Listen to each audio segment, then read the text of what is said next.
ఓం మౌనం వ్యాఖ్యా ప్రకటిత పరబ్రహ్మతత్వం యువనం వర్షిష్టాంతేవ సదృశిగణైః ఆవృతం బ్రహ్మనిష్టైః ఆచార్యేంద్రం కరకలిత చిన్ముద్రమానందరూపం స్వాత్మారామం ముదితవదనం దక్షిణామూర్తిమీడే వటవిటపి సమీపే భూమిభాగే నిషన్నం సకలమునిజనానాం జ్ఞానదాతారమారాత్ త్రిభువనగురుమీశం దక్షిణామూర్తిదేవం జనన మరణ దుఃఖచ్ఛేదదక్షం నమామి చిత్రం వటతరోర్మూలే వృద్ధా శిష్యా గురుర్యువ గురోస్తు మౌనం వ్యాఖ్యానం శిష్యాస్తు చిన్న సంశయా నిధయే సర్వవిద్యానాం భిషజే భవరోగిణాం గురవే సర్వలోకానాం దక్షిణామూర్తయే నమః. ఓం నమః ప్రణవార్థాయ శుద్ధజ్ఞానైకమూర్తయే నిర్మలాయ ప్రశాంతాయ దక్షిణామూర్తయే నమః. చిద్ఘనాయ మహేశాయ వటమూలనివాసినే సచ్చిదానందరూపాయ దక్షిణామూర్తయే నమః. ఈశ్వరో గురురాత్మేతి మూర్తిభేద విభాగిని వ్యోమవద్వ్యాప్తదేహాయ దక్షిణామూర్తయే నమః. శృతిస్మృతిపురాణానాం ఆలయం కరుణాలయం నమామి భగవత్పాదం శంకరం లోకశంకరం. ఓం ఆత్మస్వరూప బంధుగణ. ఆత్మబోధ ఇది ఒక ప్రకరణ గ్రంథం. భగవత్పాద శంకరాచార్య ఈ ప్రకరణ గ్రంథాలు ఎందుకు రాశారంటే, ఉపనిషత్తులు ఏం చెప్తాయంటే వేదము యొక్క తాత్పర్యము, ఆ సారం అన్నమాట. అంటే ఏమనాలంటే జిస్ట్, ద ఎస్సెన్స్ అంటారు. వేదము యొక్క ఎస్సెన్స్ ఏదైతే ఉందో, ఇప్పుడు పాలు ఉన్నాయనుకోండి, పాలు యొక్క ఎస్సెన్స్ అంటే మనం నెయ్యి అంటాం. ఎందుకంటే ఆఖరి ప్రోడక్ట్ అనమాట నెయ్యి, డైరెక్ట్ పాలు ద్వారా రాదు. అలాగే వేదములు అనేవి ఒక పాలలాగా మనం తీసుకున్నప్పటికీ the costliest, finest, last product Upanishad. ఎందుకు? వేదము ప్రారంభంలో నువ్వు అధార్మికంగా ఉన్నావేమో అని ఒక ధార్మికమైనటువంటి మార్గంలో నడిపించడానికి వేదము సహకరిస్తుంది. ఆరంభంలోనే నువ్వు సన్యాసము, నువ్వు త్యాగము, నువ్వు వైరాగ్యం ఇవన్నీ చెప్పదు. చెప్తే భయపడతాం మనం. అందువలన చిన్నపిల్లలకి మనం స్కూల్లో పెద్ద చదువు గురించి మనకు అవసరం లేదు. వారి స్కూల్కి అలవాటు పడాలనే పంపిస్తాం. మనం చాక్లెట్లు ఇస్తాం, ఏవేవో ఇస్తాం, కిండర్ గార్డెన్ పంపించినట్టు. సో వేదము కూడా అందరు రండి, మీరు బయట వెళ్ళకండి, రండి, ఒక డిసిప్లిన్, క్రమశిక్షణ ఇవ్వడానికి వేదం స్టార్ట్ చేస్తుంది. ఎలా స్టార్ట్ చేస్తుంది? ఈ ప్రేయర్ చేయండి, ఈ ప్రార్థన చేయండి, ఈ కర్మ చేయండి, అది చేస్తే ఇది వస్తుంది. కోరిక లేకుండా చేయకుండా అన్నారు. కోరిక లేకుండా ఎవరు చేయరు. నువ్వు కోరిక అవసరం లేదు, నువ్వు బ్రహ్మ స్వరూపం అంటే, బ్రహ్మ అంటే పెద్ద అర్థం కాదు ఎవరికి. బ్రహ్మ అంటే తల మీద వెళ్ళిపోతుంటాయి. మీరు చెప్తుంటారు తత్వమసి, తత్వమసి అంటే ఏం చేస్తారు తెలుసా? ఎవరు తత్వమసి వెనక్కి చూస్తారు, వెనక్కి చూసారంటే అయిపోయింది కానీ అనిపోయింది. అందువలన వేదము కర్మకాండ మొదట ప్రారంభించింది. ఆ కర్మకాండ చేస్తూ చేస్తూ మనకు ఒక వివేకం ఉంటుంది. ఆ వివేకం ద్వారా సత్యము అసత్యం తెలుసుకుంటాం. అలా చేసిన తర్వాత ఇక ద్రవ్య పదార్థముల కంటే చిన్న ఇంటర్మీడియట్ లెవెల్, అంటే మానసికంగా వాచకంగా ఈశ్వరుని ఎలా అనుసంధానం అవ్వాలి, దాన్ని ఉపాసన లేదా భక్తి. అందులో మీరు ముందు చేసిన కర్మల వలన 2 రకాల కర్మలు ఉంటాయి. సకామ కర్మ అంటే యజ్ఞయాగాలు కూడా కోరికలతో చేస్తాం. అందుకే పుత్రకామేష్టి, వృష్టి కామేష్టి అనేక కోరికలు. ఈవెన్ శ్రీరామచంద్రుడు పుత్రకామేష్టి యాగంలో పుట్టారు. సో కోరికలతో స్టార్ట్ అయింది. కోరికలు ఎప్పటికీ ఆ కోరికలు పెరుగుతూనే ఉన్నాయి. అందువలన కోరిక నాకు అవసరం లేదు, నాకు ఏమిటి కావాలో ఈశ్వరునికి బాగా తెలుసు అని కోరిక లేకుండా ఇప్పుడు చేసినవన్నీ చేస్తుంటారు. కోరికలు మాత్రం పెట్టుకోరు, ఈశ్వరునికి పూజగా చేస్తారు. వచ్చే రిజల్ట్ ప్రసాదంగా భావన చేసుకోవడం. ఈ ఎప్పుడైతే చేస్తారో మీలో ఉన్నటువంటి మాలిన్యం, అంతఃకరణ యొక్క మాలిన్యము పూర్తిగా శుద్ధి అవుతుంది. ప్యూరిఫికేషన్ ఆఫ్ ది మైండ్ అంటారు. తర్వాత ఈ మైండ్ అనేది రెస్ట్లెస్గా ఉంటుంది, చంచలత్వం. ఏకాగ్రత సిద్ధిస్తేనే ఏదైనా సాధిస్తాం. దానికోసం ఉపాసన అని ఈశ్వరు విభూతులు 10వ అధ్యాయం భగవద్గీత. అలాగే అప్పుడు ఏకాగ్రత సిద్ధిస్తుంది. ఈ 2 సాధించిన తర్వాత జ్ఞానయోగము అంటే నీ స్వరూపం ఏమిటి, ఈ జగత్ యొక్క స్వరూపం ఏమిటి, ఈశ్వర స్వరూపం ఏమిటి, ఈ మూడింటికి ఉన్న సంబంధం ఏమిటి. నువ్వు బంధనము సంసారం అంటున్నారు, అసలు సంసారానికి కారణం ఏమిటి, దానికి పరిష్కారం ఏమిటి, మోక్షం అంటే ఇవన్నీ చెప్తారు. ఎక్కడ? జ్ఞానయోగం. సో ఆఖరి స్టేజ్లో జ్ఞానయోగం. ఆ జ్ఞానయోగంకి ఉపనిషత్ అంటారు. ఉపనిషత్ అనేది మీ స్వరూప తత్వాన్ని తెలియజేసి మీకు సంసారంగా దుఃఖంగా ఉన్నటువంటి ఆ బాధ, పీడ, దుఃఖం వాటికి పూర్తి పరిష్కారం, శాశ్వత పరిష్కారం ఇవ్వడమే ఉపనిషత్తు లక్ష్యం. అయితే అందరికీ ఉపనిషత్తులు చెప్పలేరు, అందరికీ ఉపనిషత్తులు అర్థం కావు. ఆ ఉపనిషత్తుల యొక్క సారాన్నే భగవద్గీతగా వచ్చింది. భగవద్గీత కూడా కష్టం. ఆ భగవద్గీతని ఇంకా ప్రకరణ గ్రంథాలు, చిన్న చిన్న గ్రంథాలుగా రాయడం జరిగింది. దాంట్లో ముఖ్యమైనటువంటిది ఆత్మబోధ. సో ఇది మనం ప్రారంభించాం, చాలా రోజులైంది, బహుశా కొన్ని నెలలై ఉంటుంది కదా, ఒక 10 నెలలైందా? 10 నెలల దగ్గర సంవత్సరం అవుతుంది. సంవత్సరం అవుతుంది.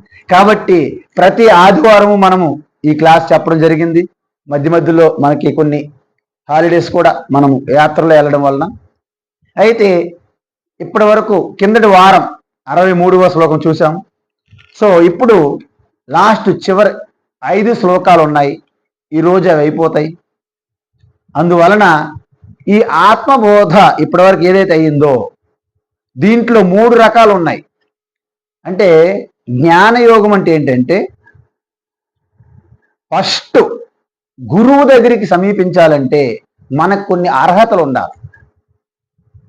తద్విద్ధి ప్రణిపాతేన పరిప్రశ్నేన సేవయా ఉపదేక్షంతి తే జ్ఞానం జ్ఞానిన తత్వదర్శిన అన్నారు భగవద్గీతలో. ఎందుకంటే ఎప్పటి వరకైతే మన సమస్య ఏమిటో మనకు తెలియకపోతే మనం పరిష్కారం తెలియదు. మన సమస్యకు మన మన సమస్య ఏంటి తెలుసుకున్న తర్వాత మన వల్ల ఇది సాధ్యం కాదు అనేది కూడా మనకు తెలియాలి. అప్పుడే పక్కవాడిని మనం సహాయాన్ని కోరుతాం. కొంతమందికి అది కూడా తెలియదు. ఫస్ట్ సమస్య తెలియదు, ఆ సమస్యకి నేను పరిష్కారం నాకు తెలియదు అనే విషయం కూడా వాళ్ళకి తెలియదు. అందువలన పరిష్కారం తెలిసినప్పటికీ నా వల్ల అవుతుందేమో అని సమయాన్ని వృధా చేస్తాం. అందువలన 2 విషయాలు తెలియాలి మనకి. మన సమస్య ఏమిటి తెలియాలి, ఆ సమస్యకు పరిష్కారం నా వల్ల అవుతుందా, లేకపోతే నా హెల్ప్లెస్నెస్ నా వల్ల కాదు అనేది కూడా తెలియాలి. అప్పుడు సమర్థవంతమైనటువంటి గురువుని మనం ఆశ్రయించాలి. ఆ సమర్థవంతమైన గురువు ఎలా తారసపడతారు? అది కూడా నేనే చూస్తానని భగవాన్ చెప్పాడు భగవద్గీతలో. మనం వెతికితే ఈయన కరెక్ట్ గురువా, ఈయన గడ్డం ఉందా, ఈయనకి జుట్లు ఉన్నాయా, ఈయన బట్టలు బాగున్నాయా, ఈయన బొట్టు బాగుంది, ఇలాగ గురువులకి మనం తెలుసుకోలేము. ఆ గురువులు ఎలా వస్తారంటే ఈశ్వరుడు ఒక మాట చెప్పారు, మీరు పూర్తిగా అన్ని విడిచిపెట్టి అన్యథ శరణం నాస్తి, ఇంకెక్కడ మీకు ఆశ్రయం సపోర్ట్ లేదు, త్వమేవ శరణం మమ, నీ ఒక్కడే మాకు ఆశ్రయం అని ఈశ్వరుని మీద మీరు ఎప్పుడైతే ప్రార్థిస్తారో, మచ్చిత్తా మద్గత ప్రాణా బోధయంత పరస్పరం కథయంత మాం నిత్యం తుష్యంతి చరమంతి చ. అలా ఏకము ఈశ్వర చింతనతో ఉంటూ మీ కర్తవ్యం నిర్వర్తిస్తుంటే అలాంటి వాళ్ళకి ఏం చేస్తాడు ఆయన? తేషాం సతతయుక్తానా భజత ప్రీతి ప్రేమతో మీకు ప్రార్థించమన్నారు. అమ్మో ప్రార్థించకపోతే మా కోరిక తీరదేమో, అమ్మో తప్పు చేసి పాపం వస్తుందేమో, ఇలాంటి భయంతో చేయొద్దన్నారు. మిగతా మతాలు విశ్వాసాలు భయపెడతారు వాళ్ళని. సైతాన్ అంటాడు, ఏదో అంటాడు. మీకు దశమ భాగం ఇవ్వకపోతే నా ఇల్లు కట్టుకోవాలని పాస్టర్ చెప్పలేక మీకు దేవుడికి కోపం వస్తుంది అంటారు చర్చి. అందువలన మాకు అప్పులు ఉన్నాయి, మీ అప్పులు ఉన్నాయి, మీరు దశమ భాగం ఇవ్వాలని ఇంకొకటి అంటారు. ఎందుకు? వీళ్ళకి అప్పులు ఉన్నాయి పాస్టర్. సో ఇవన్నీ ఇలా జరుగుతున్నాయి అన్నమాట బయట. కాబట్టి మనం ఇలాంటి మనకు లేదు మన సనాతన ధర్మంలో. మీరు ప్రీతి ప్రేమతో ఆనందంగా ప్రార్థన చెయ్యండి. మీకు మధ్యవర్తులు ఏజెంట్లు ఎవ్వరు లేరు అంటున్నారు మన సనాతన ధర్మంలో. మీకు కొన్ని విషయాలు తెలియవు, ఆ విషయాలు తెలుసుకొని చెయ్యండి, అంతవరకే. మీకు సహాయం అందిస్తున్నాం అంతే, అంతవరకు. అంతేగాని మీరు మాకు డబ్బులు ఇవ్వండి అని మేము దానికి రేటు కట్టకో. అందువలన తర్వాత ఏం చెప్పారు? అలా ఎవరైతే ప్రీతితో చేస్తారో దదామి బుద్ధి యోగం తం, అప్పుడు వాళ్ళ అంతఃకరణంలో వివేక శక్తి కలిగేటట్లు ప్రేరేపిస్తాను అన్నారు. బుద్ధి యోగం అంటే జ్ఞాన యోగానికి. అప్పుడు గురువు కావాలి కదా. ఈశ్వరుడు మోక్షం ఇవ్వలేడు, ఎలా ఇవ్వాలి? గురువు శాస్త్రం. మరి ఈశ్వరుడు ఎలా ఇస్తాడు? ఈశ్వర దగ్గర గురువులు ఏజెన్సీ ఉంది, కన్సల్టెన్సీ నడుపుతుంటాడు ఆయన. అందువలన మీకు అనుకూలమైనటువంటి గురువుని తారసపడేటట్లు చేస్తారు. అప్పుడు ఆయన ఏం చేస్తాడు? సిద్ధుల మహిమలతో మీకు ఏమైనా మోక్షం ఇస్తాడా? దర్శనంతోని, చూపుతోని, స్పర్శతోని, విభూతులతోని, ఆత్మలింగాలు అని తలకాయలు ఇవేం జరగవు. అప్పుడు ఎలా ఇవ్వాలి? ఈశ్వరుడు గురువును పంపించాలి. గురువు ఏం చేయాలి? శాస్త్రం ద్వారా ఏ తత్వం అయితే తను ముందుగా అనుభూతి చెందాడో అది నేర్పించాలి. దానినే శ్రవణము, వినాలి. ఫస్ట్ వినాలి, ఒక ప్రక్రియ ప్రకారంగా విన్నది మననం చేసుకోవాలి. అంటే పదే పదే మీరు మళ్ళీ చెప్పిందే ఒకసారి స్మరణ చేసుకుంటే మీకు సందేహాలు వస్తాయి, మీకు ప్రశ్నలు వస్తాయి. ఆ ప్రశ్నలు నివృత్తి చేసుకుంటే మీకు ఖచ్చితమైనటువంటి మీ స్వరూపతత్వం మీకు స్పష్టం అయిపోతుంది. అరచేతులు పెట్టినటువంటి గూస్బెర్రీ ఆమ్ల. అప్పుడు దాని నుండి మీరు జారిపోకుండా ఉండేందుకు పదే పదే సమయం దొరికినప్పుడల్లా నిధిధ్యాసనంలో ఆ స్వరూపతత్వాన్ని ఏదైతే తెలుసుకున్నారో దానినే గుర్తు చేసుకోవాలి. మనోబుద్ధ్యహంకార చిత్తాని నాహం నచ శ్రోత్ర జిహ్వే నచ గ్రాణ నేత్రే నచ వ్యోమ భూమిర్న తేజో న వాయు చిదానంద రూప శివోహం శివో. ఇది నిధిధ్యాసం. అలా చేస్తే ఏమవుతుంది? మీ అంతఃకరణములో ఉన్న అడ్డంకులన్నీ పోయి నాశయామ్యాత్మభావస్థ జ్ఞానదీపేన భాస్వత్. ఆ క్షణములో మీ అడ్డంకులు, మీ అజ్ఞానము, కోరికలు అన్ని నాశనం అయిపోయిన తర్వాత ఆ ఆత్మజ్యోతి ప్రకాశిస్తుంది మీలో. స్పష్టమైన పరమాత్మని బయట లోపల అనే తేడా లేకుండా ఆత్మనిష్టలో ఉంటారు. దాన్ని జీవనముక్తి అన్నారు. అది లక్ష్యము. ఈ ఆత్మబోధ యొక్క ప్రకరణ గ్రంథం యొక్క లక్ష్యంగా రాశారు శంకరాచార్య. ఇప్పటి వరకు మనము చాలా స్పష్టంగా చూసాము. ఇప్పుడు మనం కన్క్లూడ్కి వచ్చాం. కాబట్టి ఈ బ్యాక్గ్రౌండ్ మీకు తెలియాలి. ఒకవేళ స్వామీజీ అందరికీ గురువులు రాకపోతే వాళ్ళ పరిస్థితి ఏంటి? గురువులు ఎక్కడ దొరకలేదు అనుకోండి, ఆయనే స్వయంగా వచ్చి మీకు చెప్తాను అన్నాడు. ఆయన ప్రామిస్ చేసి. అది ఎక్కడ జరిగింది? అర్జునుడికి ఆయనే స్వయంగా వచ్చి చెప్పాడు. మరి రామకృష్ణ పరమహంస అత్యంత భక్తుడుగా, మరి ఉత్కృష్టమైన భక్తి, ఆయన ఎత్తుక్కుంటూ గురువు గారు వచ్చారు ఆయన కోసం. హరిద్వార్ నుండి కలకత్తా వచ్చాడు ఆయన పాపం, తోతాపురి మహారాజు. ఎందుకు? భక్తిలో శ్రేష్ఠత. కానీ అహం బ్రహ్మాస్మి అనడానికి భయపడతాడు ఇంకా ఆయన పాపం రామకృష్ణ. అన్నిటికీ వెళ్ళిపోయాడు. మొత్తం టెంపుల్కి కష్టపడి చేరుకున్నాడు. గర్భగృహం తెలియ ఆగిపోతాడు ఆయన. అక్కడ జస్ట్ డోర్ తీస్తే లోపలికి వెళ్ళిపోతాడు. తోతాపురి మహారాజు వచ్చి ఆ డోర్ తీసి అలాగా అన్ని జరిగినా అక్కడికి ఆగిపోతాడు. అందుకే గురు కృప కూడా అవసరము అన్నారు. అయితే ఇప్పుడు మనము కిందటి శ్లోకం ఏంటి చూసాము. ఇప్పుడు దృశ్యతే శ్రూయతే యద్యత్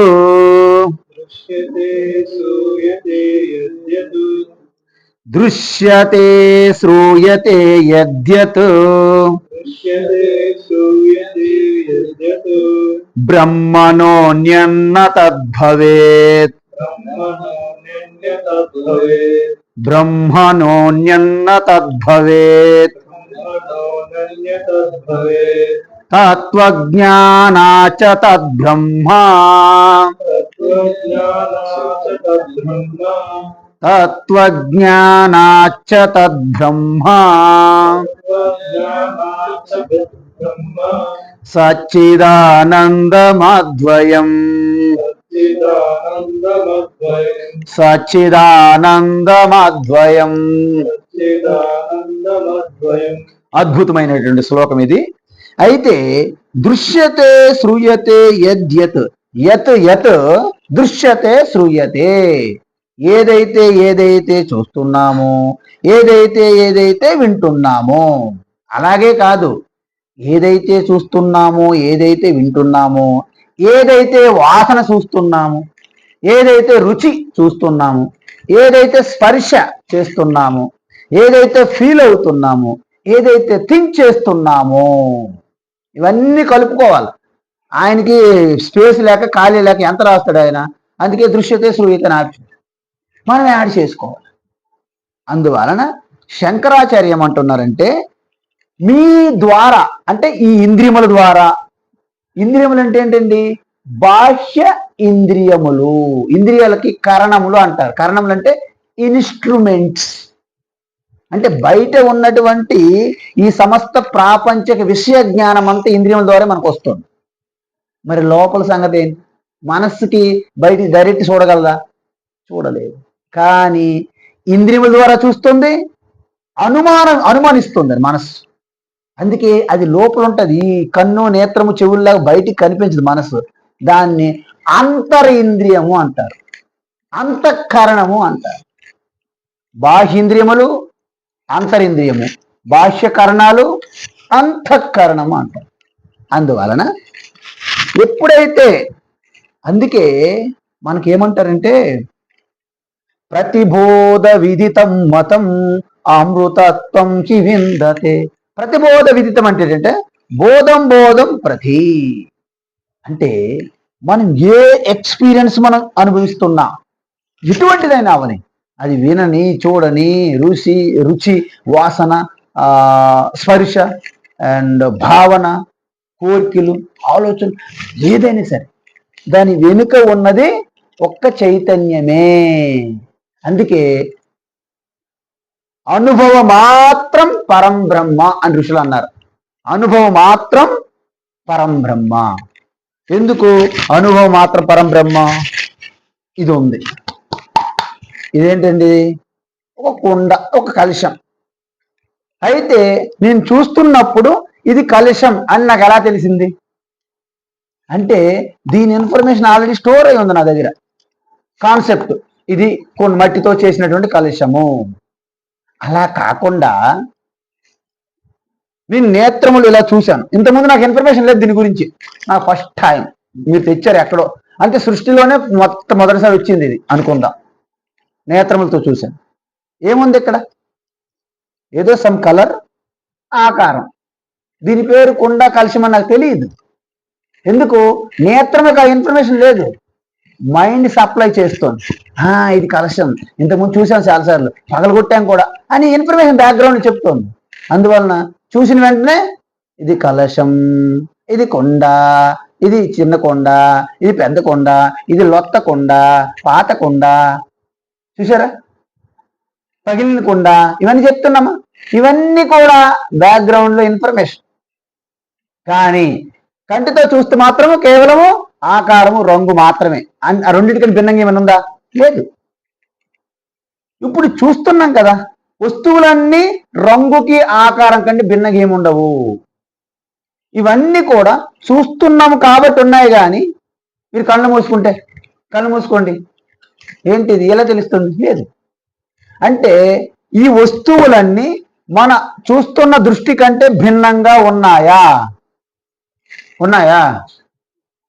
చూసారా, మొత్తం వస్తువులన్నీ రంగు ఆకారంలో లయమైపోయినాయి.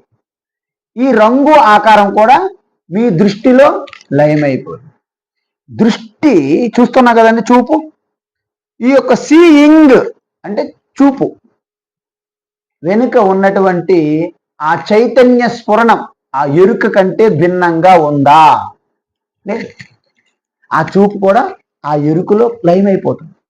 అదేవిధంగా వినికిడి, శబ్దములు, వస్తువులు, శబ్దాలు. శబ్దం కంటే భిన్నంగా వస్తువులు ఉండవు. వినికిడి శక్తి కంటే భిన్నంగా శబ్దం లేదు. ఆ ఎరుక కంటే భిన్నంగా వినికిడి శక్తి లేదు. అదేవిధంగా మొత్తం అన్ని అనుభవాలకి చివరికి సారంగా ఏం మిగులుతుంది? ఎరుక, అవేర్నెస్, చైతన్యము, కాన్షియస్నెస్. అందువలన అనుభవ మాత్రం పరం బ్రహ్మ. మీరు ప్రతి అనుభవంలో బ్రహ్మ మాత్రమే ఉంది. బ్రహ్మ అంటే చైతన్యము అని అర్థం. అందువలన దృశ్యతే శ్రూయతే, చూస్తున్నప్పుడు, వింటున్నప్పుడు యద్యత్ బ్రహ్మణ అన్యత్, బ్రహ్మ కంటే శుద్ధ చైతన్యం కంటే అన్యత్ నా, అంటే లేదు. ఏంటి? తద్భవేత్ నా తద్భవేత్ అంటే మనం ఎటువంటి అనుభవం మనం పొందుతున్నా, ఏ ఎక్స్పీరియన్స్ మనకు కలుగుతున్నా శుద్ధ చైతన్య ఆత్మ కంటే భిన్నంగా లేదు అని చెప్తున్నారు. తత్వజ్ఞానాత్ చ, తత్వజ్ఞానం కంటే, తద్బ్రహ్మ అంటే తత్వజ్ఞానాత్ అంటే ఏంటి? అంటే తత్వజ్ఞానాత్ అంటే ఆ యొక్క ఆత్మతత్వజ్ఞానము నుండి, తద్బ్రహ్మ ఆ బ్రహ్మ సచ్చిదానందం అద్వయం. అయితే ఇక్కడ ఏంటి హేతు?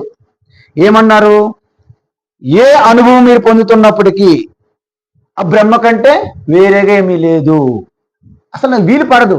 అందువలన ఏది మీ అనుభవం వస్తున్నా ఆ తత్వ అంటే ఆత్మ చైతన్యం నుండే వస్తున్నది. భవేత్ ఏంటిది? అద్వయం అంటే రెండోది లేదు, వితౌట్ సెకండ్. అందుకే ఏకమేవ అద్వితీయం అంటారు. ఇప్పుడు చూడండి, శుద్ధ చైతన్యంలో ఏమైనా భాగాలు ఉన్నాయా? చూపు వేరు, వినికిడి శక్తి వేరు, చూపు వేరు. చూపు వేరు, వాసన వేరు, వాసన వేరు, రుచి వేరు, రుచి వేరు, స్పర్శ వేరు. కానీ ఇవన్నిటికీ మూలంలో ఏమున్నది? చైతన్యమే. ఇప్పుడు చూడండి, సింపుల్. లైట్ వేరు, ఫ్యాన్ గాలి వేరు. కానీ ఈ రెండింటి వెనక ఏ శక్తి పనిచేస్తుంది? కరెంట్లో రెండు ఉన్నాయా? అంతే.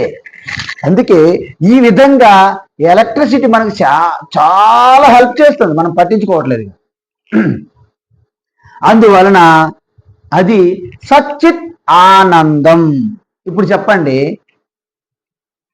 నేను ఉన్నాను అంటే ఎప్పుడు? ఫస్ట్ మనం నేత్రం మూసుకొని నిలకడగా స్థిరంగా కదలకుండా కూర్చోండి. అందరూ స్థిరంగా నిటారుగా. ఎప్పుడైతే కదలకుండా కూర్చున్నారో, శరీరం ఎప్పుడైతే కదలకుండా ఉంటుందో ఆటోమేటిక్గా మనస్సు స్థిరంగా ఉంటుందన్నమాట.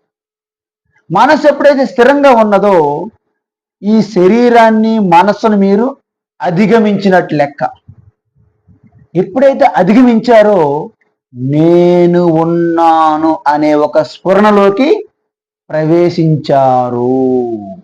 అంటే అహం అస్మి అంటే నేను ఉన్నాను. ఆ నేను ఉన్నాను అనే స్ఫురణలో ఏమీ లేవండి. ప్రపంచము లేదు, శరీరము లేదు, ఇంద్రియములు లేవు, మనస్సు లేదు, బుద్ధి లేదు.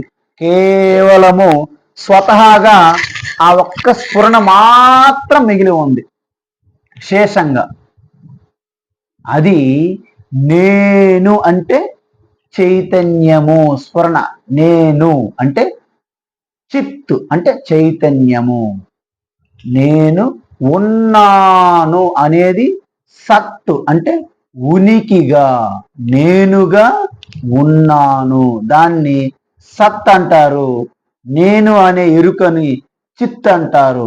ఆ రెండింటిని సత్ చిత్ కలిపితే సచ్చిత్. ఎప్పుడైతే అక్కడ మనస్సు జీరో అయినదో, మనస్సు లయమైపోయినదో, మీ సచ్చిత్తులో మనస్సు లయమైనది. ఆ ప్రశాంతత నుండి ఆనందం ప్రకటమవుతుంది. మీ ముఖము, మీ పెదవులపై సహజ సిద్ధమైన ఆనందం. దాన్నే సచ్చిదానంద, సచ్చిదానంద. నెమ్మదిగా మీరు చూడండి. ఆ సచ్చిదానంద అనుభూతి ఎప్పుడు కామన్గా ఉంటుంది. దానితో పాటే అన్ని అనుభవాలు మనకి జరుగుతూ ఉంటాయి. మనం దాన్ని గుర్తించము. ఆ నామరూపాల పైన మనం ఆకర్షితులు అవ్వడం వలన ఒరిజినల్ విడిచిపెట్టి డూప్లికేట్ పట్టేస్తున్నాం గట్టిగా. మనం చెప్పాను గుర్తుందా?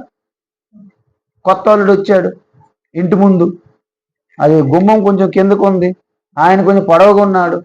బాబు జాగ్రత్త, ద్వారబంధం జాగ్రత్త అన్నారు. మీరు అన్నారు. ఆయనేమో అక్కడ వరకు వంగుకొని వచ్చాడు, ఇలా వంగుకొని వచ్చాడు, ద్వారం దగ్గర లేచాడు. ఏమైంది? టక్కన పడింది. అప్పుడు కొత్త అల్లుడు కాబట్టి అత్తం వెంటనే జెండో బొమ్మ తీసుకొచ్చు. ఎందుకు? ఇంటి ముందు అంతా ముందు ప్లాన్ అంతా, ఎందుకంటే ద్వారం గుద్దకూడదు ప్లాన్ వేసుకొని వచ్చాడు పాపం. అక్కడ మాత్రం లేచిపోయాడు.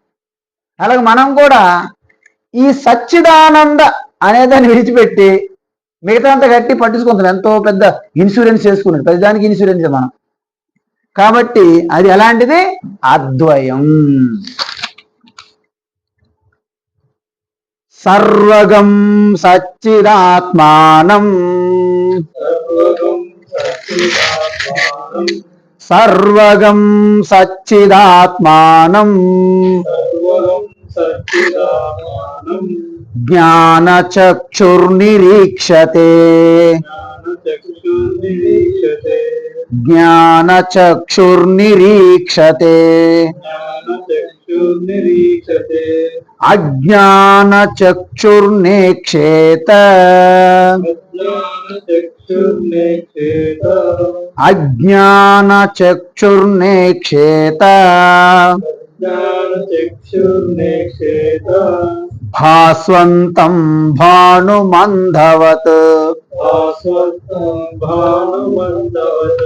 భాస్వంతం భానుమంధవత్.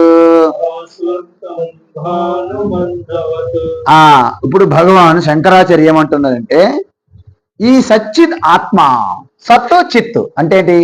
సత్ అంటే ఏంటంటమ్మా ఉన్నాను. ఐ యామ్, యామ్ అనేది ఉన్నాను. మై హూ, హూ అనేది ఉన్నాను. ఆ ఉండుట అనేది ఇంగ్లీష్లో ఈజ్ అంటారు. Book is, table is, mic is, light is, fan is. Is చూసారు, అన్నిటి కామన్గా ఉందా?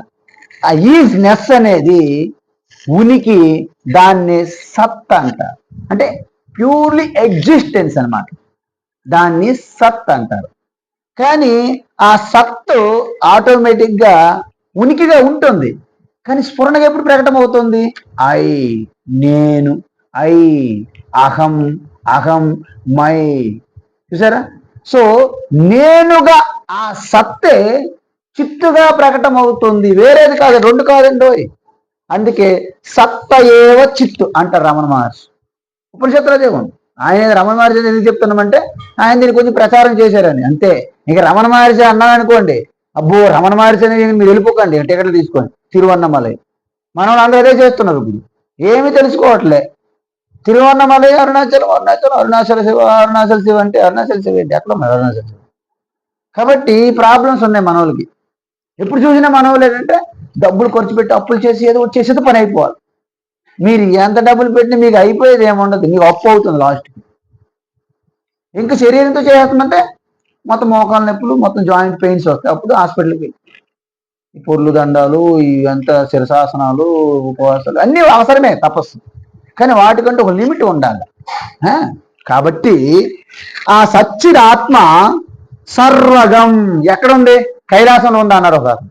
ఇంకొక అతను వచ్చాడు, వైకుంఠంలో ఉన్నదండి, కైలాసంలో లేడు. ఆయనతో పార్టీ. అందువల్ల ఇక్కడేమంటున్నారు? సర్వగం, ఎవ్రీవేర్. ఆ సచ్చిదాత్మ ప్రతి ప్రాణిలోనూ లోపల బయట తేడా లేదు. అంతః బైహి తత్సర్వం వ్యాప్య నారాయణ స్థిత.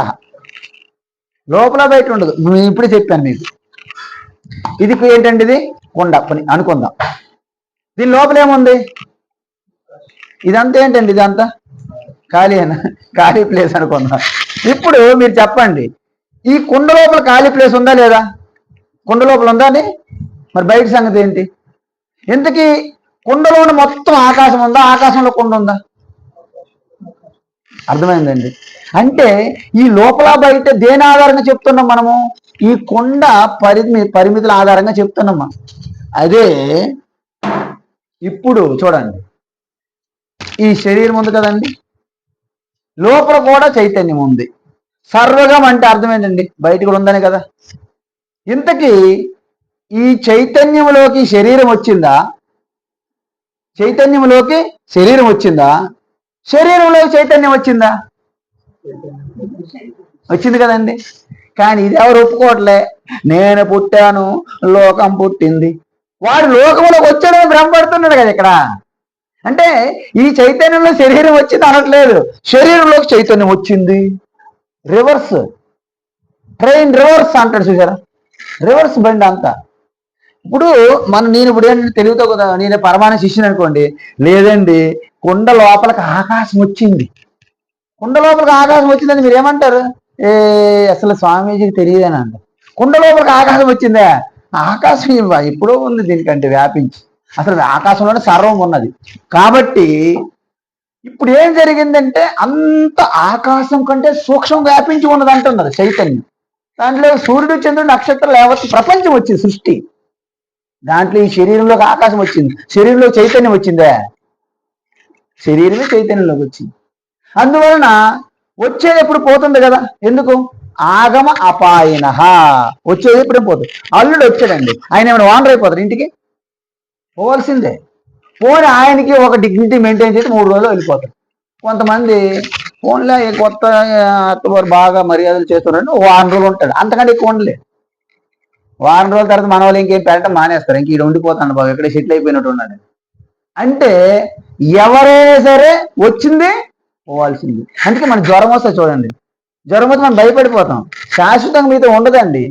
మన బోల్డ్ అంతమంది దగ్గరికి వెళ్ళాలి. ఇంకా జ్వరం ఎంతమంది లిస్ట్ ఉన్నదో జ్వరంకి, ఆవిడ లిస్ట్ పెట్టుకుంటారు జ్వరమాత అని. లిస్ట్ చూసుకొని ఎవరెవరు అన్నారా, ఓకే పలానా స్టేట్లో పలానా కాలనీలో పలానా వెళ్ళి చూసుకోవాలి జ్వరం. అందువల్ల జ్వరం వచ్చిన తర్వాత నా వేరే ఉండిపోతాను మనం భ్రమ. ఆ జ్వరం ఉండదు. అందుకే కొంతమంది జ్వరంలో చాలా మందికి మంచి సదుపాయం చేస్తారు. వాళ్ళు జ్వరం లేదనే జ్వరం వచ్చినట్టు ప్లాన్ వేసుకుంటారు. ఎందుకు? పత్యం జరుగుతుంది, పాత జ్వరం చాలా మేలు అన్నారంటే జ్వరమే మంచిది. ఇంకా అందుకనే మంచి సదుపాయం జరుగుతుంది, ఎందుకు పని చేయాలి మనం? అందువలన జ్వరం ఉండదు. ఎందుకు? అంతకుముందు జ్వరం లేదు, ఇప్పుడు వచ్చింది పోతుంది. అందువలన ఇది ఎక్కడో ఒక దగ్గర వ్యక్తిగా లేదు. అంటే ఒక కాలములో కానీ, ఒక ప్రదేశములో కానీ, ఒక వస్తువు కానీ, ఒక వ్యక్తికి కానీ పరిమితం కాదు. ఏమిటి? సచ్చిదాత్మ. ఏంటండి? సచ్చిదాత్మ అంటే ఎవరు? నేను అనే స్ఫురణ. అది మర్చిపోవద్దు.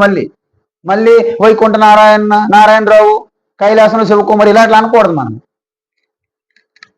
అయితే ఇది ఎవరికి దర్శనం అవుతుంది? అందరికీ దర్శనం కాదు. జ్ఞానచక్షు నిరీక్షతే. నిరీక్షత అంటే ఏంటి? నితరాం ఈక్షతే. నితరాం అంటే కంప్లీట్ స్పష్టం. ఏమండి మిట్ట మధ్యాహ్నము అక్కడ ఏదైనా ఉంది డౌట్ అంటారా? డౌట్ ఎందుకుంటే మిట్ట మధ్యాహ్నం డౌట్ ఏంటండి పలానా ఉందని ముందు అంటే ఈ జ్ఞానం ఎప్పుడైతే నీకు సచ్చిదాత్మ నేనే అనే ఒక అనుభూతి పటిష్టమైనటువంటి శ్రవణ మనన నిధిధ్యాసన ద్వారా మీకు కలిగినప్పుడు స్పష్టంగా మీలో దర్శిస్తుంది. నీకు డౌట్ ఎందుకు ఉంది? నిరీక్షతే. కానీ చూడడానికి ప్రమాణం అవసరం. ఏంటి ప్రమాణం అంటే, ఇప్పుడు దీంట్లో ఒక నీరు తీసుకుని వచ్చారు అమ్మ. నీరు ఎక్కడ పెట్టారు, ఆ అబ్బాయి వెళ్ళాడు, పలానా అబ్బాయి కుర్రోడు రామకృష్ణ. దీంట్లో ఉప్పు వేశారు, ఉప్పు బాగా కలిపారు. ఇలా చూసామనుకోండి, మన ఇద్దరమే కాకుండా మూడో వ్యక్తి వచ్చారు. ఏమండి ఉప్పు ఉందా? ఉప్పు లేదండి అంటే ఎందుకు? ఆయన చూస్తుంది దేంతో? నేత్రములతో. కానీ ఇంతకీ దాంట్లో ఉప్పు ఉన్నదా లేదా? ఎలా తెలుస్తుంది? ఒక నీటిలోకి చేసి ఎక్కడ వేసామనుకోండి, ఉప్పు అన్నా, మరి ఉప్పు కనిపించట్లేదు కాబట్టి లేదంట. అంటే నీటిలో ఉప్పు కనిపించడానికి ఉప్పు లేదంటారమ్మా. మరి మీకు ఎలా తెలిసింది? నాలుగు పైన వేసుకుంటే. అంటే నీటిలో కరిగిపోయిన ఉప్పుని నేత్రముల ద్వారా తెలియదు, నాలుగు ద్వారా తెలుస్తుంది. అందువలన ఈ సత్యద ఆత్మ, నువ్వు కెమెరాలు పట్టుకొని ఆత్మ ఇప్పుడే పలానా పంజాగూడ సెంటర్లో రోడ్డు క్రాస్ చేసింది, నువ్వు కెమెరాలు పట్టుకుంటే ఆత్మ ఎక్కడ దొరుకుతుందండి? ఆఫ్టర్ ఆల్ బల్బుని చూసే నువ్వు కరెంట్ని తెలుసుకోలేవు. బల్బు అలా తీసామనుకో, కరెంట్ ఉందా లేదా ఎలా తెలుస్తుంది మనకి? బల్బు పెడితే తెలుస్తుంది. బల్బు పేలింది, బల్బు పేలిపోయింది, అంతే. కరెంటు గురించి సంబంధం లేదు, బల్బు పేలింది. సో బల్బు లేదు, చీకటి ఉంది, కరెంట్ లేదు, కరెంట్ పేలింది అంటారా? ఏమంటారు మీరు? ఎందుకు? మరి కొత్త బల్బు తెస్తే మళ్ళీ ప్రకాశం వచ్చింది. అందువలన శరీరం పోయింది అనుకో, ఆత్మ చనిపోయింది, నేను చనిపోయిన అంటారు. అది పెద్ద ప్రాబ్లం. నువ్వు చనిపోరా బావంటే నేను చనిపోతానేమో, ఇదే భయం మనకి. నిజానికి ఎవరు చనిపోరు. నత్వేవాహం జాతునాశం నత్మే నేమే జనాధిపాహ. అంటే ఎవరు చనిపోయిన ఇక్కడ లేరు అర్జున. శరీరాలు వచ్చినాయి పోతాయి. సినిమా తెర మీద ఒక హీరోని డాన్స్ చేసేవాళ్ళు. మొదట ఎలాగేసేవాళ్ళు? ఈ చెరువు గట్టు అంటే ఒక హీరో వెళ్తే ఆ చెరువు గట్టు ఒక హీరోని వచ్చేది, వాళ్ళిద్దరు కలిసి 5 నిమిషాలు అయ్యేది, పాట అయిపోయింది. ఇప్పుడు ఏం చేస్తున్నారు? సినిమా తెర మీద ఒక హీరో ఇటు పక్క, హీరోయిన్ అటు పక్క, ఆవిడ వెనక 100 మంది డాన్సర్లు, ఈయన పక్క 100 మంది డాన్సర్లు, 200 మంది ఇద్దరు అయ్యారా? ఇప్పుడు ఇద్దరున్న 200 మంది తేడా ఫరక్ ఏముంది అక్కడ?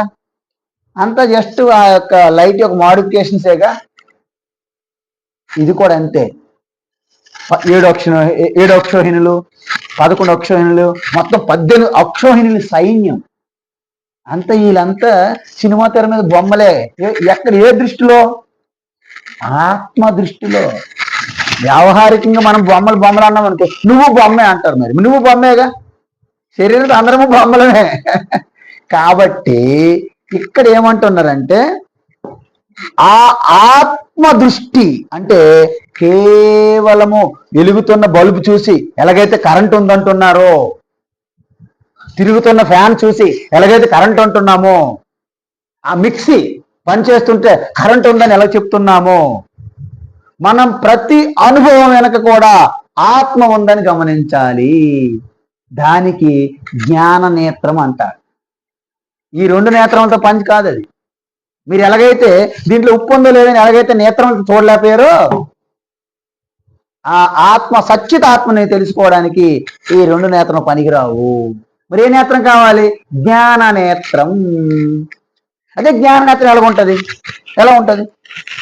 జ్ఞానం ఎలా ఉంటుంది? ఏ ఆకారం ఉంటుంది? జ్ఞానం ఎంత బరువు ఉంటుంది, ఎంత పొడవు ఉంటుంది? జ్ఞానం అది తెలుస్తుందండి. అందువలన మనము బయట బాహ్య వస్తువులను చూడాలంటే వెలుతురు ఉండాలా వద్దా? చెప్పండి. వెలుతురుంటే వెళ్ళిపోద్దా? ఇప్పుడు కొంత బ్లైండ్ మ్యాన్ ఉన్నాడు, బంగారంగా సూర్యుడు ప్రకాశిస్తుంది, చూడగలరా వస్తువుల్ని?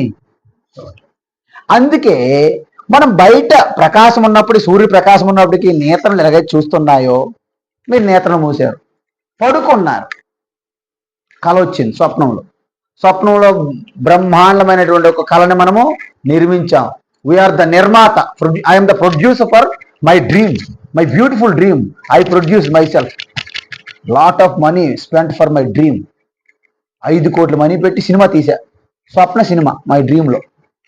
అయితే ఆ డ్రీమ్లో అన్ని సూర్యుడు చంద్రుడు మొత్తము భారతదేశము అంత తిరుపతి రామేశ్వరము అంత హైదరాబాదు భాగ్యనగరం అన్ని ఉన్నాయా లేదా, హుస్సేన్ సాగర్, ఇవన్నీ స్పష్టంగా చూస్తున్నారు లేదా స్వప్నంలో? ఏ ప్రకాశంలో చూస్తున్నా చెప్పండి? అక్కడ సూర్యుడు లేడు కదా, ఈ సూర్యుడు. అక్కడి కరెంటు లేదు, బల్బులు లేవు. ఎక్కడి నుంచి వచ్చింది ఆ వెలుతురు? అదే ఆత్మజ్యోతి. అత్రాయం పురుష స్వయం జ్యోతిర్భవతి అన్నారు ఉపనిషత్తుల్లో. అక్కడ ఆత్మ స్వయంగా ప్రకాశిస్తుంది, ఆత్మజ్యోతిలో చూస్తున్నారు. అందువలన దాన్ని జ్ఞాన జ్యోతి అంటారు. అయితే అది ఎప్పుడు మీకు తెలుస్తుంది? ఎప్పుడైతే ఈ 2 మాంసం నేత్రాలని మీరు ఆపేస్తారో, ముక్కంటి, దాన్నే 3వ నేత్ర ముక్కంటి శివ. అయితే మనం ఏం చేస్తాం? ముక్కంటే అర్థం కాదు కదా మనకి. జ్ఞాన నేత్రం అంటే మనకి ఎప్పుడు కళ్ళు నేత్రము చూడడం బాగా అలవాటు. ఈ 3వ నేత్రం వెనకపాటు చేస్తే బాగుంటుంది కదా. అందువలన శివునికి ఒక మూర్తి పెట్టి ఆ నుదుటి పైన ఇంకొక కొన్ని పెట్టేస్తాం మనం. ముక్కంటే భజన చేస్తాం. త్రినేత్ర శివ, త్రినేత్ర సినిమాలు వస్తాయి, ముక్కంటి సినిమాలు వస్తాయి. ముక్కంటి అంటుంటారు. ఎవరో మనోళ్ళు వ్యాసాలు వేస్తారు కాశీలు అన్నింటిలో, మొత్తం అరొక కన్నులాగా పెట్టుకుంటారు. అర్థమైందండి? జ్ఞాన నేత్రం అనేది బాహ్య నేత్రం లాంటిది కాదు. మనందరం కూడా జ్ఞాన నేత్రంలో ఉన్నాం, మనందరం కూడా శివులమే. కానీ మన నేత్రాన్ని ఎప్పుడు మనం ఓపెన్ చేయట్లేదు, ఇష్టపడట్లేదు. అమ్మో నాకు భయమో. పగటిపూట గుడ్లు బాబా, ఎంత జంతువులు, చాలా అన్ని జీవరాశులు కూడా చూస్తాయి వెలుతురులో. గుడ్ల బాబు ఉంటుంది కదండి. అమ్మో నేను ఓపెన్ చేయను. మనం ఓపెన్ చేయడానికి ఇష్టపడట్లేదు మన జ్ఞాన నేత్రాన్ని, మూసుకుంటున్నాం. అందువలన ఈ శ్రవణ మనన నిధ్యాసనం చేస్తే, జ్ఞానయోగం చేస్తే మీ జ్ఞాన నేత్రం ప్రకాశిస్తుంది. ఆ జ్ఞాన నేత్రం ద్వారే ఈ సచ్చిదాత్మని మీరు అనుభూతి చెందుతారు అంటున్నది. అజ్ఞాన చక్షు నా ఈక్షేత. అందువలన ఎవరికైతే ఈ అజ్ఞానం అనేది కప్పివేసిందో, ఆవరణం, తెర, పొర, క్యాట్రాక్ట్ వచ్చినప్పుడు ఎలాగైతే పొర కప్పివేస్తుందో, ఒకడు అన్నాడు, ఏంటి ఈవేళ 2 చంద్రులు ఆకాశంలో ప్రకాశిస్తున్నాయి అన్నాడంట. 2 చంద్రులు అంట, 2 ఉన్నది 1, 2? ఆయనకి అన్ని 2 కనిపిస్తుంది. అలా ఆవిడ వచ్చింది, ఏమండి రండి, నువ్వెప్పుడు మంత్రజాలం నేర్చావన్నాడు. ఏం మంత్రజాలం ఏంటి? ఇద్దరు ఎప్పుడు అయినాడు, నేను ఇద్దరు అవ్వడం ఏంటి, నీ మొహం నేను ఒకటే అన్నాడు. అంటే ఆయనకి ఇక్కడ నేత్రంలో ప్రాబ్లం, ఆవిడిద్దరు అవ్వలేదు. అలాగన్నట్టు ఇప్పుడు ఈ అజ్ఞానముతో అది నువ్వు దర్శించలేవు. నైక్షేత, నీకు తెలియదు ఆత్మతత్వం. అందువలన భాస్వంతం భానుమందవతు. ఎప్పుడైతే ఈ యొక్క సూర్యప్రకాశం, మేఘములు ఎలాగైతే కప్పితే సూర్యుడు ఎలాగైతే ప్రకాశించడో, మీ అజ్ఞానముతో ఆ యొక్క ఆత్మ భాను అంటే ఆత్మజ్యోతి, ఆత్మ ప్రకాశం, సచ్చిదాత్మ అనుభూతిలోకి రాదు. నువ్వు దర్శించలేవు. ఇక్కడ దర్శించడం అంటే అనుభూతి చెందలేవు అని అర్థం. దర్శించడం ప్రతి చోట ఉండదు ఇక్కడ. ఇంకా ఏమంటున్నారు?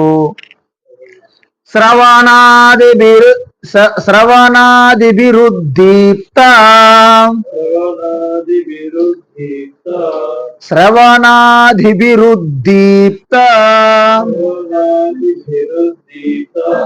జ్ఞానాగ్ని పరితాపిత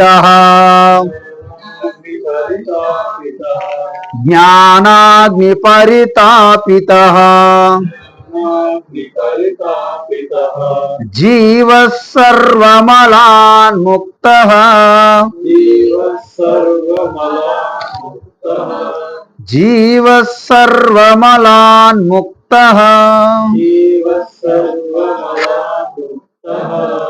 స్వర్ణవద్యోతతే స్వయం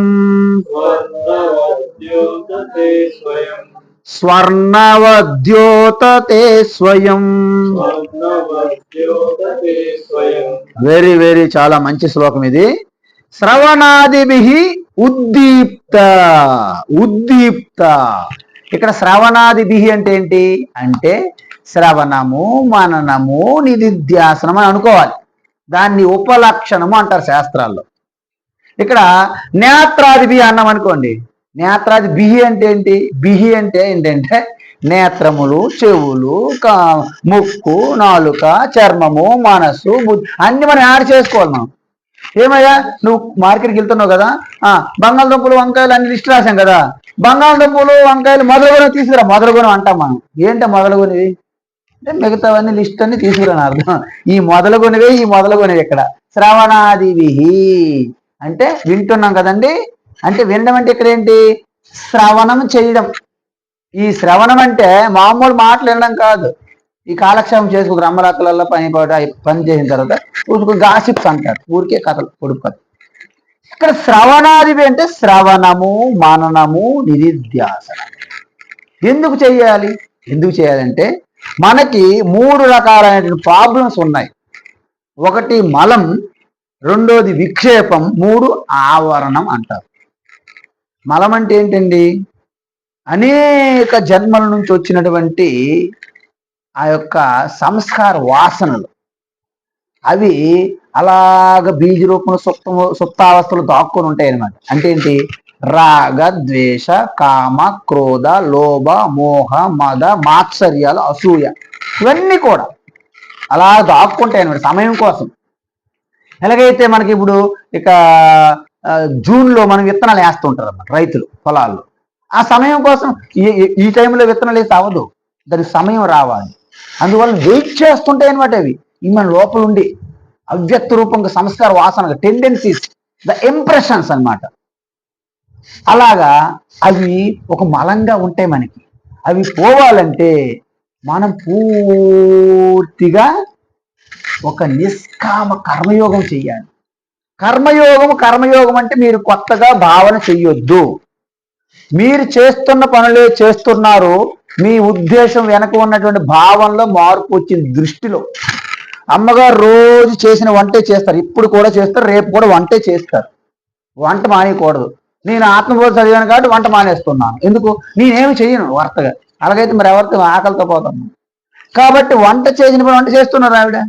కానీ నిన్న ఈవేళ చేసిన వంట కంటే రేపు వంట చేసే ముందు అంతా మొత్తం శుభ్రంగా చేసి ఈశ్వరుని ప్రార్థనతో మొదలుపెట్టి నేను చేస్తున్న వంట ఈశ్వరుని నైవేద్యమే అని భావన చేయండి.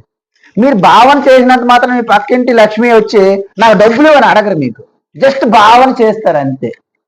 ఆ వంటలో ఏమవుతుందంటే ఒక అద్భుతమైనటువంటి దైవిక శక్తి దాంట్లో యాడ్ అవుతుంది. అందువలన మీకు సాధారణంగా పెద్ద రుచులు వంటలు మీకు రాదు, కానీ అభిరుచిలోలా మీరు వండేస్తారన్నమాట అప్పుడుకప్పుడు. ఎందుకు? ఆ భక్తి అనే ప్రేమ, ఆ ఉన్నటువంటి దైవిక వాతావరణం, నెగిటివ్ ఎనర్జీ పోతుంది, పాజిటివ్ ఎనర్జీ యాడ్ అవుతుంది. అందువలన మీ వంట మీరు చేయలేదు, అన్నపూర్ణ చేసినట్టు లెక్క. ఎప్పుడైతే ప్రకృతి మీరు కనెక్ట్ అయిపోతారో సృష్టిలో అన్నం ఇచ్చేది ఒకే ఒకరు, అన్నపూర్ణది. మరి మేమంతా ఏంటి? మరి మేము వేరా? అన్నపూర్ణకు ప్రతిరూపాలు మీరంతే. ఎవరు వండినా సరే. అదేంటి స్వామీజీ, పెద్ద పెద్ద హోటల్లో మగాళ్ళు వండుతారు కదా, చెఫ్ అంటారు కదా, ఆయన కూడా అన్నపూర్ణ స్వరూపమే. నీకు ఇక్కడ ఆడా మగేం ఉండదు. ఇక్కడ ఇది మనం అనుకున్నట్టు ఆడా మగలు కాదు. ఇక్కడ ప్రకృతి చైతన్యం రెండే ఉంటాయి. సృష్టి శివశక్తి.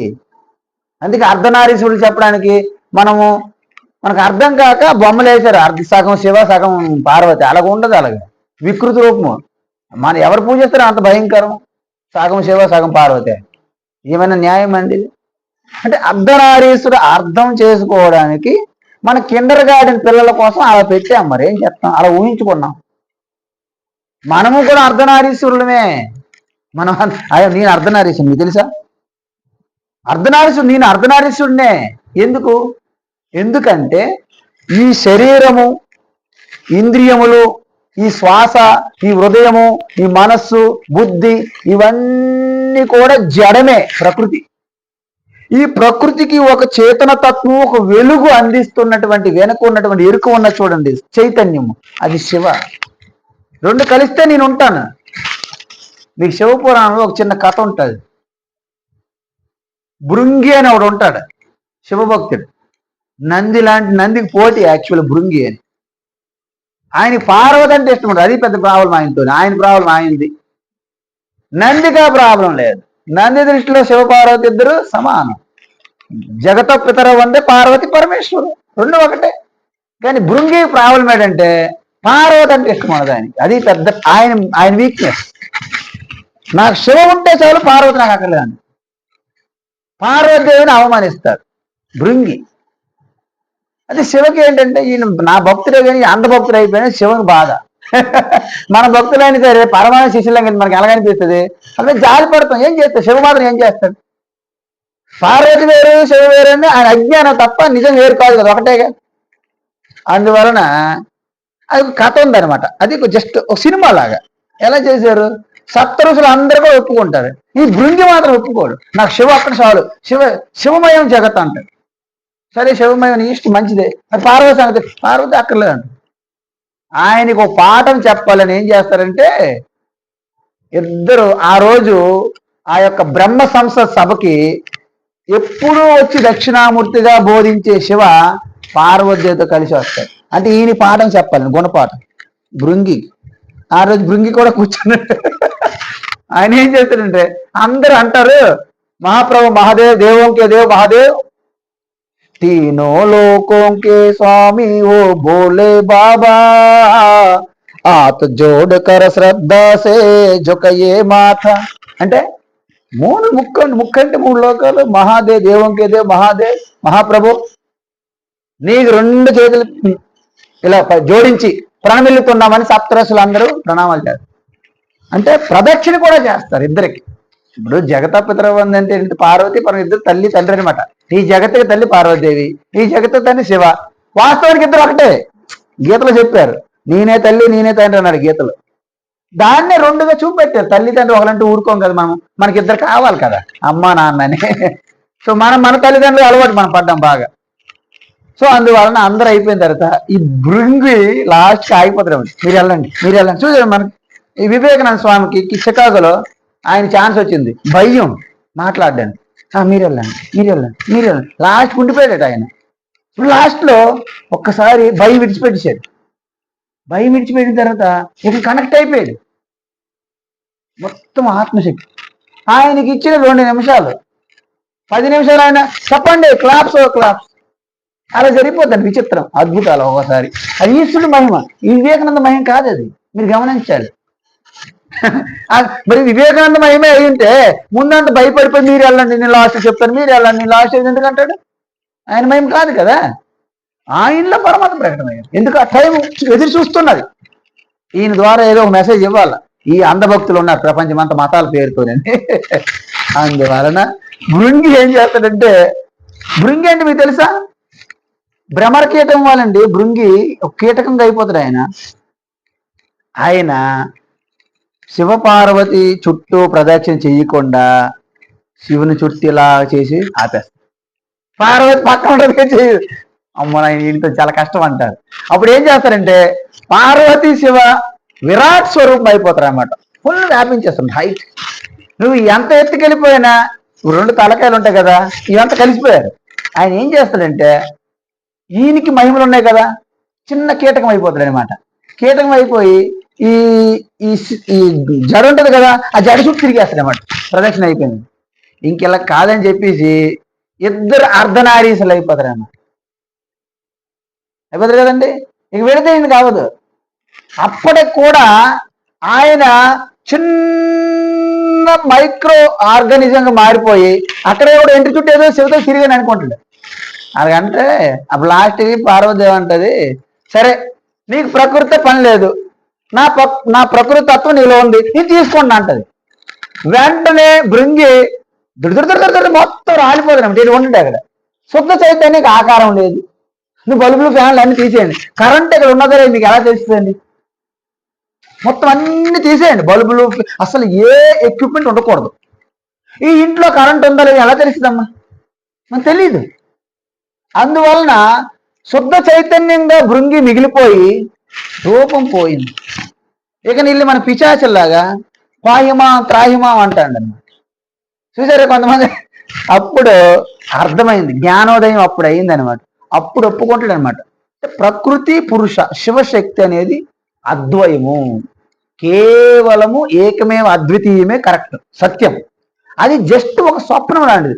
స్వప్నం మనం కలగన్నాం కదా, స్వప్నంలో నేను ఉన్నాను అంటే స్వప్నం ఉన్నవారు నేను వేరు ఇప్పుడు నేను వేరు అంటారా మీరు ఎప్పుడైనా? అలాంటిదే ఈ పార్వతి శివ కూడా. పార్వతి అనేది జస్ట్ ఆ శివను ఆధారంగా చేసుకుని ఆడుతున్న డ్యాన్స్. నువ్వు డ్యాన్స్ని అభిమానించలేవు, నీకు ఆ యొక్క సెన్సిటివిటీ లేదు, నోరు మూసుకో. అది ఇక్కడ తత్వం. కాబట్టి ఇక్కడ ఏమంటున్నారు, శ్రవణాదిభి. అందువలన ఎప్పుడైతే మీరు పదే పదే ఆ యొక్క మలమైతే పోయిందో, ఎప్పుడు పోయింది? కర్మయోగం ద్వారా. కర్మయోగం అంటే ఏంటి? మీరు చేసే ప్రతీది కూడా ఈశ్వర పూజ అని భావన. అప్పుడు మీకు ఏమవుతుంది తెలుసా? మీరు వంట వండితే మీకు వంట వస్తుందా లేదా? వంట వచ్చిందా? అది ఈశ్వర ప్రసాదం. మీరు జాబ్ చేస్తున్నారు, ఆఫీస్కి వెళ్తున్నారు, ఈ ప్రతిరోజు ఇప్పుడు చేసినట్టే చేస్తారు ఆఫీస్ వరకు. నాకు అర్థమైపోయింది, గీత చదివినాను కాబట్టి ఇక చేతులతో చేయను, ఇక నేను మాట్లాడుతూ చేస్తాను. టైపింగ్ కనుక మాటలతో టైప్ చేయాలి కదా. మీ డ్యూటీ మీరు చేస్తారు, కానీ అన్ని చేతులు, అన్ని నేత్రములు, అన్ని అవయవాలు అంతా ఒక సృష్టి అంతా నడిపిస్తున్నది ఒక శక్తి అయితే ఉన్నది, అదృశ్య శక్తి. అది పరమాత్మను ఏ పేరుని పెట్టుకో. ఓం నీ నాన్న అన్నారు, సరే నీ ఇష్టమైన పేరు పెట్టుకో అన్నారు ఒక ఋషి. ఏదో ఒకటి పెట్టాలి కదా. అందువలన ఎప్పుడైతే మీకు వచ్చినటువంటి మీ శాలరీ వస్తుంది అనుకోండి, ఈశ్వర ప్రసాదం. కారు నడవాలి, ఆయిల్ కొంటాం, ఈశ్వరుడే. గమ్యస్థానం చేర్చుకోండి, ఈశ్వరుడే మీకు చేర్పించారు. అంటే ఈ భావంలో మీకు దృష్టి మారిపోయింది. చూసారా? ఇన్నాళ్ళు నేనే చేసేస్తాను, నేనే ఇల్లు నడిపించేస్తాను, నేనే ఇల్లు భారం మోస్తున్నాను భ్రమ. మనం ఒకసారి చూసాం. ఏం చూసాము? మీరు ఫ్లైఓవర్ కింద వెళ్ళారనుకోండి, అక్కడ ఒక బల్లి, ఒక లిజర్డ్ బల్లి గాటి పట్టేస్తుంటది అనమాట ఆ ఫ్లైఓవర్ని. ఎందుకు? ఫ్లైఓవర్ని కొన్ని నెలల నుండి మోస్తుంది, అది ఒకటే కాపాడుతుంది కింద పడకుండా ఫ్లైఓవర్ని. మనం వెళ్ళి చూసి ఏంటమ్మా అంత గట్టి పట్టుకోవడం అంటే, మీకేం తెలియదు, మీ పనే పాట, నేను ఇక్కడ పట్టుకోవడం వల్లే మీరు కింద ఏమి ట్రాఫిక్లో నడుస్తున్నారు, వెహికల్, బైకులు, కార్లు అని. మనకు ఆశ్చర్యం. కానీ మీరు అజ్ఞానం, మీకోసం నేను ఎంత కష్టపడతాను చూడండి, ఎంత గట్టి పడుతుందో అలా పట్టేసి ఉంటుంది అండి బల్లి ఆ ఫ్లైఓవర్కి. సరే ఒకసారి వదిలి చూద్దాం అన్నాను, వదిలి ఏం పడలే, ఇంతవరకు నా భ్రమ. అప్పుడు మన భ్రమ పోతుందండి. నిజానికి ఈ పిల్లల్ని మనమే పుట్టించేసాము, మనం పెంచేసాం భ్రమ. మీరు పుట్టించేశారా? మీ ద్వారా పంపించారు పిల్లల్ని ఈశ్వర, మీ ద్వారా. అందుకే అహంకారం ఉన్నాడు ఏమనుకుంటాడు, నా పిల్లలు నేనే పెద్ద చేసేస్తున్నాను, నా పిల్లలు నేనే చదివించేస్తాను, నా పిల్లలు నేనే ఉద్యోగులు ఇప్పించేస్తాను, నా పిల్లలు నేనే పెళ్లి చేయను. నీ మాట వెంటనే పెళ్లి చేసుకో. అప్పుడు నువ్వు షాక్, అమ్మ నాయన నీకేం అర్థం కాదు. ముందే ప్రిపేర్ అయిపోయావు అనుకోండి. నేను పిల్లలకు బాగు చేయడం ఏంటి, నా ద్వారా ఈశ్వరుడు బాగు చేయిస్తున్నాడు. ఈశ్వరుడే నా పిల్లలకు మంచి చేయనుగాక, ఈశ్వరుడే నా పిల్లలకు సద్బుద్ధి కలిగించుగాక, ఈశ్వరుడే నా పిల్లలకు ఉద్యోగాలు ఇప్పించుగాక, ఈశ్వరుడే నా పిల్లలకు మంచి సంబంధాలు, వివాహం. అంటే ఈశ్వర అనేది మీరు ఒక్కడి జోడిస్తే మీ యొక్క భారము తగ్గిపోతుంది. లేకపోతే ఎంతకాలం అండి మనం ఈ భారం మొయ్యలేక అలా కృంగిపోయి బ్యాక్ ఏకు, జాయింట్ పెయిన్ అనేక వస్తున్నాయి. స్ట్రెస్, డిస్ట్రెస్ అంత ఏంటండి ఇదంతా? టెన్షన్. ఎందుకు? మన యొక్క భారం అంతా మన మీద ఉన్నది, ఇప్పుడు మన నెత్తి మీద. ఆయన ఒట్టి చేతులతో ఉన్నాడు పాపం, ఎంటీ హ్యాండ్స్. ఎవరైనా నాకు ఇవ్వండి, హెల్ప్ చేస్తాను, ఎవరు చూడట్లేదు. మనం బిజీ. ముందు ఈ calling from heart, look at me my dear, please look at me, look at me. ఆ సౌండ్లే మనకి వినిపించవు. మనం అంతా ట్రాఫిక్ సిగ్నల్లో ఉంటాం, ఇంకా లోపల సౌండ్ ఏమి వినిపిస్తుంది? గందరగోళం. అందువలన ఎప్పుడైతే కర్మయోగంలో మీకు ఆ మాలిన్యం పోయి స్పష్టమైన పవిత్రమైనటువంటి మనస్సు ఉంటుంది, అప్పుడు మనస్సు శుద్ధంగా ఉంది, కానీ చంచలత్వం ఇంకా పోలేదు. దాన్ని స్థిరంగా ఏకాగ్ర సిద్ధించాలి, ఫోకస్. దానికోసము ఈశ్వరును, ఏదో ఒక తత్వాన్ని, ఒక ఏకరూప ఈశ్వరును, ఇష్టదేవతను, లేకపోతే ఏదో ఒకటి ఈశ్వరుని సమీపిస్తున్నట్టు ఒక ఆధారం తీసుకోవాలి, ఆలంబన. ఇన్నాళ్ళు ఈ యొక్క సమాజంలో వ్యక్తుల్ని, వస్తువులను ఆధారపడ్డారు. అవి మీకు హ్యాండ్ ఇచ్చే హ్యాండ్ కర్చీఫ్లు. ఇప్పుడు ఈశ్వరుని మీరు ఆధారం తీసుకున్నారు. అప్పుడేమవుతుంది? పూర్తిగా మీకు ఒక భరోసా, ఒక సెక్యూరిటీ వస్తుందా? అప్పుడు పూర్తిగా మీకు ఒక ఏకాగ్రత సిద్ధిస్తుంది. తర్వాత మీ యొక్క స్వరూపతత్వాన్ని తెలియకుండా ఒక తెర అనేది అడ్డుపెట్టి ఉన్నది, దాన్ని ఆవరణం అంటారు. చూడండి, పెళ్ళి అయినప్పుడు పెళ్లి కొడుకు పెళ్లి కూతురు మధ్య ఒక తెర కడతారు. ఒక్క క్షణం అయితే తెర తీసేస్తారు, కానీ ఆ క్షణము ఆయనకు ఒక సంవత్సరం అనిపిస్తుంది ఆ పెళ్లి కొడుకు. ఎప్పుడు తీసేస్తారా అనిపిస్తుంది. ఎందుకు? మనకు తెలిసి తెర ఉన్నదని తట్టుకోలేం. ఆ తర్వాత ఇంక తెర ఉండదు. నువ్వు సంవత్సరం మంది బోర్ కొట్టి భయపడి వెళ్ళిపోవాలి బయటికి, ఇల్లు తీసి తప్ప తెరలే ఉండవు. కానీ ఈ ఆవరణ కూడా అలాంటిదే, అది క్షణికంలో పోతుంది. నువ్వు ఒక్కసారి నీ స్వరూపతత్వం తెలుసుకుంటే తెర పోతుంది. కానీ నీకు ఎప్పుడు చేస్తారా? ఇది మాయాబజార్ సినిమాలో మన రేలంగి ఉంటాడు, ఆయన తెర వేసారనేసి ఈ పైకి లేచిపోతాడు చూసేదానికి. నాకు అదే గుర్తొస్తుంది ఈ ఆవరణం అంటే. అంటే ఈ ఆవరణం కూడా అలాంటిదే. మన స్వరూపత నిత్య నిరంతరం మనతో మనమే ఉన్నాం. అహమస్మి, నేనే ఉన్నాను. కానీ నా భ్రమ ఈ ఆవరణం అనేది అలాగా తెర కప్పేసి ఉంది, అది పోవట్లేదు. ఎప్పుడు పోతుంది? నేను అనగానే పోయిందంతే. అందువలన ఆ యొక్క ఆవరణ ఎప్పుడు పోతుంది? ఎప్పుడైతే శ్రవణమయ్యిందో, మననమయ్యిందో, నిధిధ్యాసనం. శ్రవణంలో ఏం చెప్తారు? చూడు నాయన, నీ ఉపాధి ఈశ్వర ఉపాధి, ఉపాధిలో వేరు కానీ లోపల ఉన్నటువంటి వెనక ఉన్నటువంటి ఆధారం చైతన్యం ఒక్కటే. కెరటము సముద్రము, సముద్రం పెద్దది, కెరటం చిన్నది. ఉపాధులు ఆకారాలే భిన్నంగా ఉన్నాయి, నీరుగా రెండు ఒక్కటే. చిన్న కొండ పెద్ద కొండ, అవి ఆకారాలు వాటి ఉపయోగాలు వేరు, కానీ మట్టిగా రెండు ఒకటే. ఎటువంటి ఆభరణం, బ్రేస్లెట్ కానీ చైన్ కానీ, ఆ రెండు వెనుక ఉన్నటువంటి ధాతు బంగారం ఒక్కటే, కానీ ఆకారాలు భిన్నము.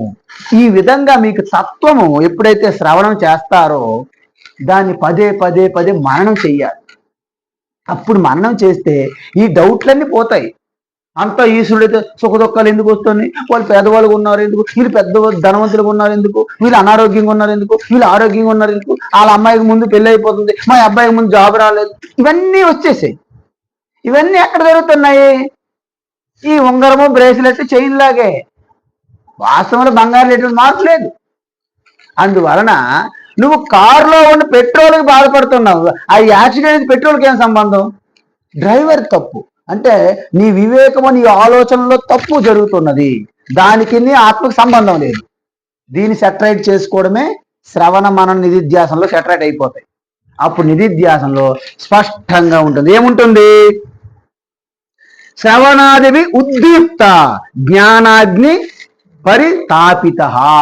అంటే జ్ఞానాగ్ని దగ్ధ కర్మానం అన్నారు చూసారా? ఆ జ్ఞాన అగ్నిలో అన్ని ఆహుతులైపోతాయి, భస్మం అయిపోతాయి. జ్ఞానాగ్ని దగ్ధ కర్మాని భస్మసాత్ కురుతే తథా జ్ఞానాగ్ని దగ్ధ కర్మానం తమాహు పండితం బుధా అన్నారు గీతలో. అంటే మీ యొక్క సూర్యప్రకాశంలో వెలుగుతున్నటువంటి ఆ జ్ఞాన ప్రకాశంలో అజ్ఞానం అనే చిన్న చిన్న ప్రమిదలు భస్మం అయిపోతాయి. పాశం దహతి పండిత, మీ అగ్నిజ్వాల ఆత్మజ్వాల అగ్నిజ్వాలలో అవుట్. అందుకే ముక్కంటి శివ ఎప్పుడైతే జ్ఞాననేత్రం ఓపెన్ చేశాడో మన్మధుడు ఏమయ్యాడు? మన్మధుడు అంటే ఎవడు? మన్మధుడు బాణాలు వేయడం కాదు, మనలో ఉన్నటువంటి అజ్ఞాన కామన కోరికలకే మన్మధ అంటారు. అప్పుడు మీలో ఆ యొక్క ఆత్మజ్ఞాన ప్రకాశంలో ఈ మన్మధ రూపంలో ఉన్నటువన్నీ దగ్ధమైపోతాయి. జీవ సర్వమలాన్ ముక్త. సర్వమలాన్ అంటే మొత్తము రాగ ద్వేష కామ క్రోధ లోభ మోహ మదమచ్చర అన్నిటి నుండి ఫ్రీ అయిపోతారు, లిబరేటెడ్ అనమాట. అప్పుడేమవుతుంది? స్వర్ణవత్ అంటే బంగారము ఎలాగైతే ఈ మైనింగ్ ఉంటుంది కదండి, ఈ మైనింగ్ లో ఆ యొక్క అనేక రకమైన ధాతువులతో మిక్సింగ్ అయిపోయి మట్టి అనేక మాలిన్యాలతో కలిసి ఉంటది. దానికి ప్యూరిఫికేషన్ చేసి బాగా హీట్ చేసి ఆ ప్రాసెస్ చేస్తున్నప్పుడు ఒక్కొక్కటి అలా విడిచిపెట్టిన తర్వాత స్పష్టమైనటువంటి ఆ బంగారం ఎలాగైతే మిలమిల మెరిచిపోతుందో చూసారా? అలాగా ఇవన్నీ మాలిన్యాలు ఒక్కొక్కటి జారిపోతే శుద్ధ చైతన్య చిదానంద రూప శివోహం శివోహంగా మిగిలిపోతుంది అని చెప్పారు. హృదాకాశోదితో హ్యాత్మా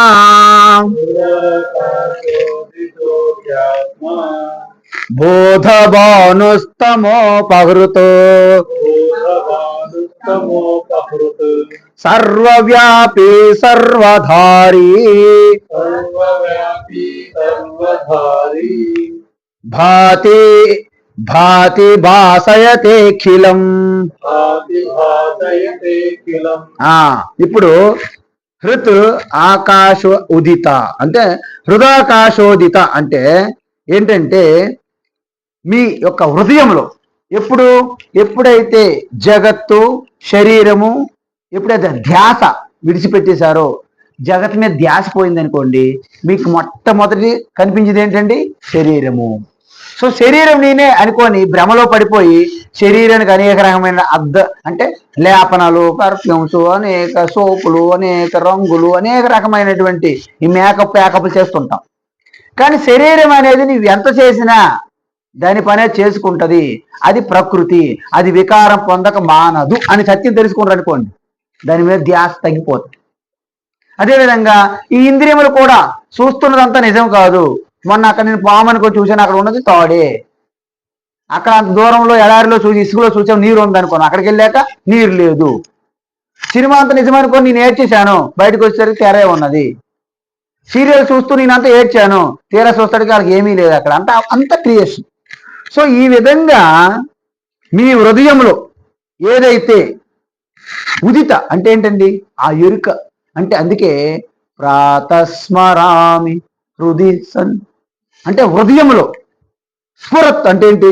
స్ఫురిస్తున్నది, ఉదయిస్తుంది, రైజింగ్ అన్నమాట. ఏంటి? ఆత్మ అంటే ఆ యొక్క సూర్యప్రకాశం అంటే జ్ఞాన ప్రకాశం. అందుకే జ్ఞాన భాస్కర అంటుంటారు మనోళ్ళు. అందుకే జ్యోతికి అత్యంత ప్రకాశవంతంగా మనకి ఏది కనిపిస్తుందండి? సూర్యుడు తప్ప. మన సూర్యుడి కంటే అత్యంత ప్రకాశం కనిపించేది ఏమి లేదు. నక్షత్రాలు అంటారా, అవి ఎంతో దూరంలో ఉంటాయి. కాబట్టి ఈ జ్ఞానాన్ని జ్యోతితో పోల్చారు. జ్యోతుల్లో గొప్ప జ్యోతి మనకి భౌతికంగా కనిపించేది సూర్యుడు. బోధభాను ఆత్మ బోధభాను అంటే ఏంటి? అంటే ఎప్పుడైతే శ్రవణ మననము నిధిధ్యాసన ద్వారా rising the knowledge in your heart, from your heart, హృదయస్థంలో అలాగా ప్రకాశిస్తుంది. ఎలాగైతే మాలిన్యాలన్నీ కరిగిపోయిన తర్వాత బంగారం ఎలాగైతే మెరుస్తుందో, ఆ యొక్క ఎలాగైతే మేఘములన్నీ ఆ వాయువు ద్వారా చెదిరిపోయినప్పుడు యథావిధిగా సూర్యుడు ఎలాగైతే ప్రకాశిస్తున్నాడో, మీ హృదయస్థం నుండి ఆ ఎరుక, ఆ తెలివి, ఆ ప్రజ్ఞ అలాగ ప్రకటమవుతున్నది. ఏంటి? తమః అపహృత్. అపహృత్ అంటే ఏంటంటే ఎప్పుడైతే రాత్రి అంతా అయి ఉదయాన్న సూర్యుడు ఇంకా రాక్కర్లేదండో, జస్ట్ సూర్యుడు ఇంకా వస్తున్నాడని తెలిసిందనుకోండి, ఒకటే పరుగు. ఎవరు? చీకటి. ఎందుకంటే సూర్యుడికి చీకటికి మధ్య ఎప్పుడు కలయిక లేదు పాపం. ఎన్ని లక్షల సంవత్సరాల నుంచి ఇద్దరు కలవాలని ప్రయత్నిస్తున్నా వాళ్ళ మధ్య కలిపే నాదుడే లేడనమాట. ఎందుకంటే సూర్యుడు వెంట పడుతూనే ఉన్నాడు. ఆయన ఇంక స్టార్ట్ అయ్యాడని ఇన్ఫర్మేషన్ వచ్చింది అనుకోండి, జంప్ అక్కడ నుండి. ఎవరు? చీకటి. కాబట్టి సూర్యుడు ఇంక ప్రకాశించలేదు పాపం. ఇంకా ప్రకాశిస్తున్నాను అని సిగ్నల్ వస్తే చాలు, చీకటి అక్కడ నుంచి ఒకటే జంపు. ఇక చీకటిని ఎప్పుడు పట్టుకుంటాడు సూర్యుడు? నిత్య నిరంతరం ఆయన పరుగులు తీస్తూనే ఉన్నాడు. కాబట్టి ఆ పరుగుల వల్లనే మనకు పగలు రాత్రి అలా జరుగుతూనే ఉన్నాయి. మనకి చీకటి చూడాలని ఆయనకి ఆశ, కోరిక, అది తీరేటట్లు లేదు. కాబట్టి రోజు మనకి పగలు రాత్రి మనం కూడా తిరుగుతున్నాం ఇంకా పగలు రాత్రితో ఆయనతో పాటు. సో ఈ విధంగా ఎలాగైతే సూర్యుడు ఇంకా ప్రకాశిస్తానని వాతావరణం క్రియేట్ చేసినప్పుడే చీకటి ఎలాగైతే వెళ్ళిపోతుందో, మీ ఆత్మ చైతన్య స్ఫురణ అనే అహం, నేను అనే భావన మొదలైంది అనుకోండి, ఇంకా నీకు అనాది కాలంగా ఉన్న అజ్ఞానం అనే చీకటి అవుట్. తమసోమ జ్యోతిర్గమయ అనే ప్రార్థన అందుకే చేస్తారని. ఓకేనండి?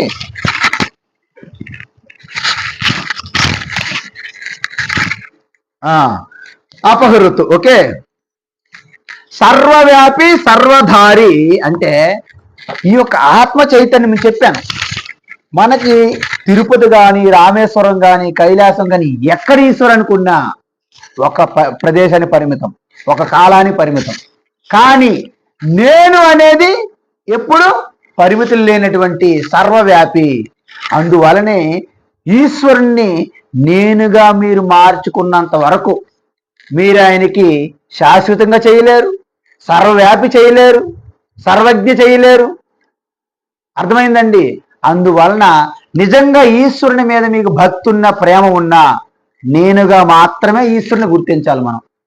అది కాకుండా ఈశ్వరుడు ఎక్కడో బయట ఉన్నాడని మనం భ్రమపడితే పరిమితం అయిపోతాడు ఈశ్వరా.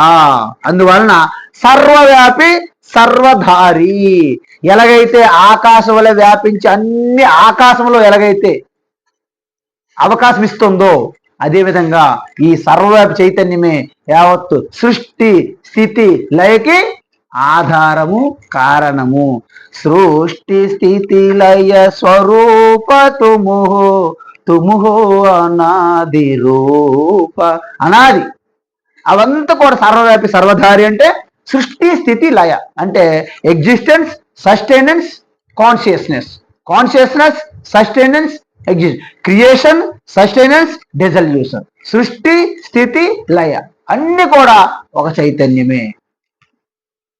అదే భాతి భాసేత అఖిలం. ఎలాగైతే సూర్యుడు ఈ జగత్తుకి ప్రకాశించాలని రావట్లేదండి, ఆయనకి పని పాటలేదా? ఆయన ఉన్నట్టు ఆయన ఉన్నాడు, అంత ప్రకాశిస్తుంది. ఈ ఆత్మ చైతన్యంలో మనమేం అందరికి టార్చ్ లైట్ లాగా రోజు అదే పనిలాగా ప్రకాశించట్లేదు ఎవరికి. మన కర్మని మనం ఉంటాము, మన సమక్షంలో అంతా జరుగుతుంది. ఎందుకు? సూర్యుని ప్రకాశంలో ఎలాగైతే సమస్తం ఈ సృష్టి వ్యవహారం ఎలాగైతే జరుగుతుందో నా చైతన్యం అనే సమక్షంలో బుద్ధి, మనసు, ఇంద్రియం, శరీరం అంతా పని చేసుకుంటున్నాయి, అన్ని ప్రకాశింపజేస్తున్నాము. అందుకే యద్వాచ అనభ్యుదితం ఏన వాగభ్యుజ్యతే తదేవ బ్రహ్మ తం విద్ది నైదం యదిదము పాసతే. అంటే ఏంటి? దేని సమక్షంలో బల్బు వెలుగుతుందో, బల్బు దేన్నైతే చూపెట్టలేదో, బల్బు దేన్నైతే చూపెట్టలేదో కానీ దాని సమక్షంలో బల్బు వెలుగుతుంది, అది కరెంటు. మరి దేని సమక్షంలో మాట్లాడగలుగుతుందో ఈ నాలుక, కానీ నాలుక దాని గురించి మాట్లాడలేదు. నేత్రం దానిని చూడలేదు, కానీ దేని ఆధారం వలన నేత్రము చూడగలుగుతుంది, అది నేను, శుద్ధమైన ఆత్మ. దిగ్దేశ కాలాద్యనపేక్ష సర్వగం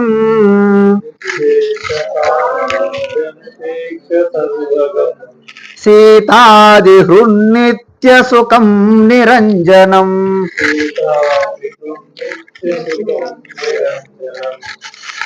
యస్వాత్మతీర్థం భజతే వినిష్క్రియః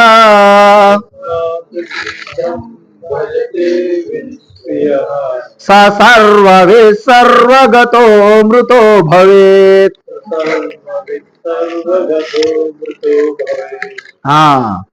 దిగ్దేశ కాలాది అనపేక్ష సర్వగం. దిక్ అంటే మన దిక్కులు ఉన్నాయి కదండి, డైరెక్షన్లు. ఎందుకు మీకు దిక్కులు ఉన్నాయి? మనము పరిమితమైన శరీరం అనుకున్నాం కాబట్టి మనకి దిక్కులు ఉన్నాయి. ఇప్పుడు మీ శరీరం కాదండి, మీరు చైతన్యం కదా. మరి చైతన్యంకి ఏం దిక్కులు చూపెడతారు మీరు?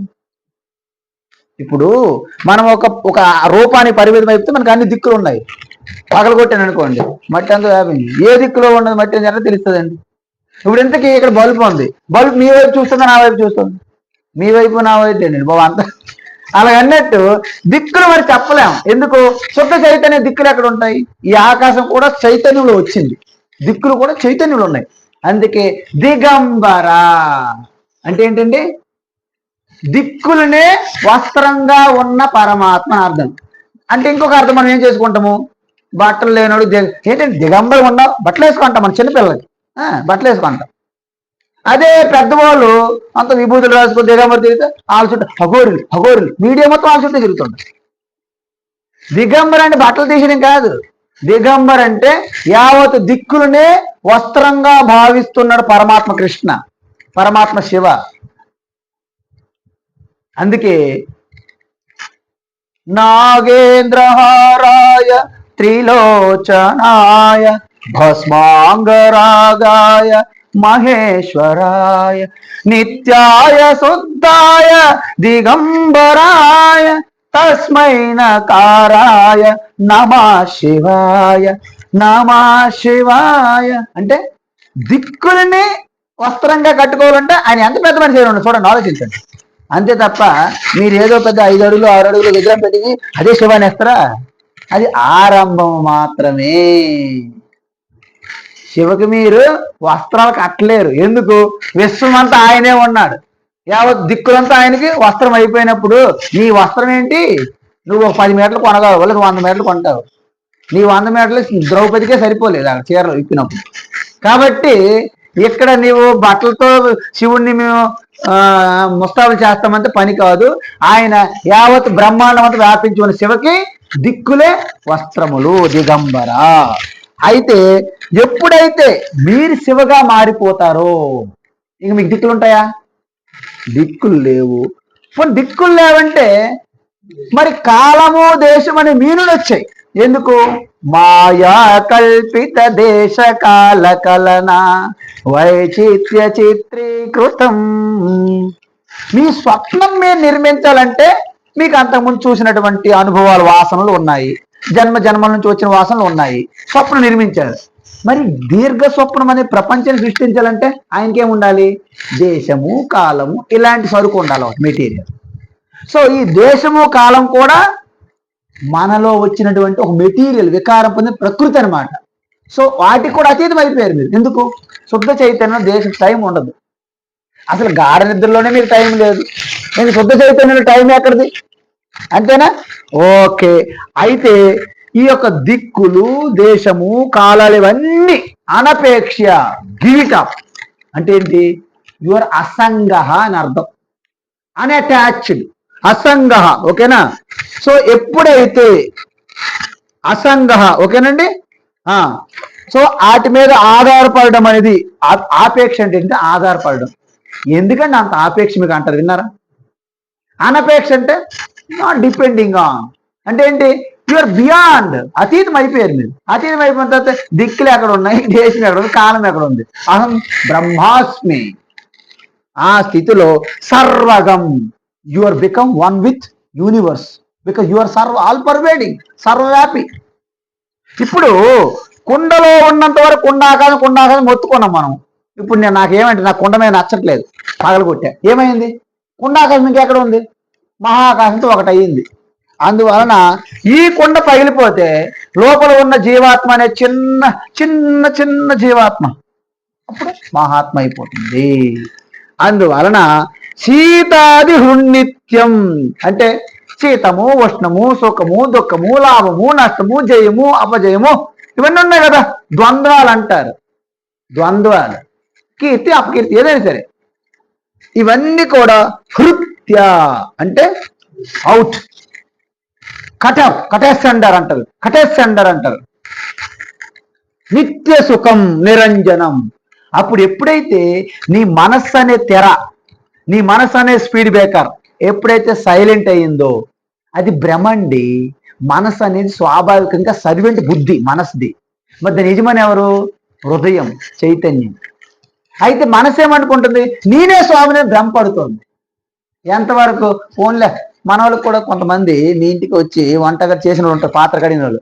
కొంచెం కామెడీగా జోక్గా చేసి, అమ్మగారు నేను తీసుకుంటాను మీరేమి చేయలేరు అన్నారు అనుకోండి, ఫోన్లే అమాయకురాలని ఒక్కోసారి మీరు అవకాశం ఇస్తుంటారు అనమాట. మనసుకి అలాంటిదే.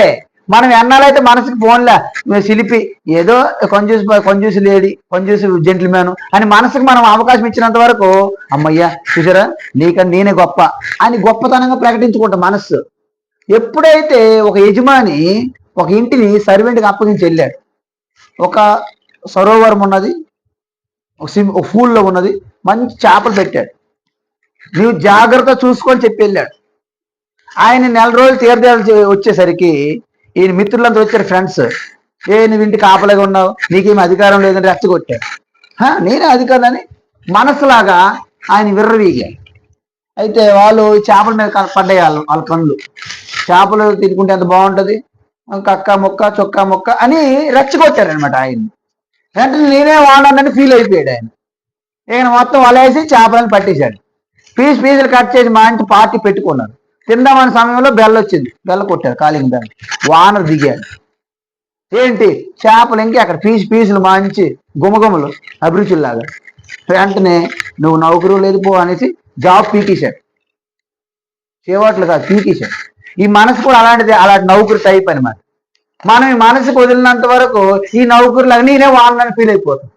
ఒక్కసారి మనం దాని వైపు చూసామా షివరింగ్, అమ్మా నా వైపు చూస్తున్నాడు ఒకసారి, ఇన్నాళ్ళు మర్చిపోయి ఎప్పుడు చూడలేదు, ఇప్పుడు అంత ఆశ్రమం ఏమవుతుంది, అంత అవసరం ఏమొచ్చింది, నువ్వు క్లాస్కి వెళ్ళకు, వినొద్దు అనేసి మనసు గోడ పెడుతుంది ఇంట్లో.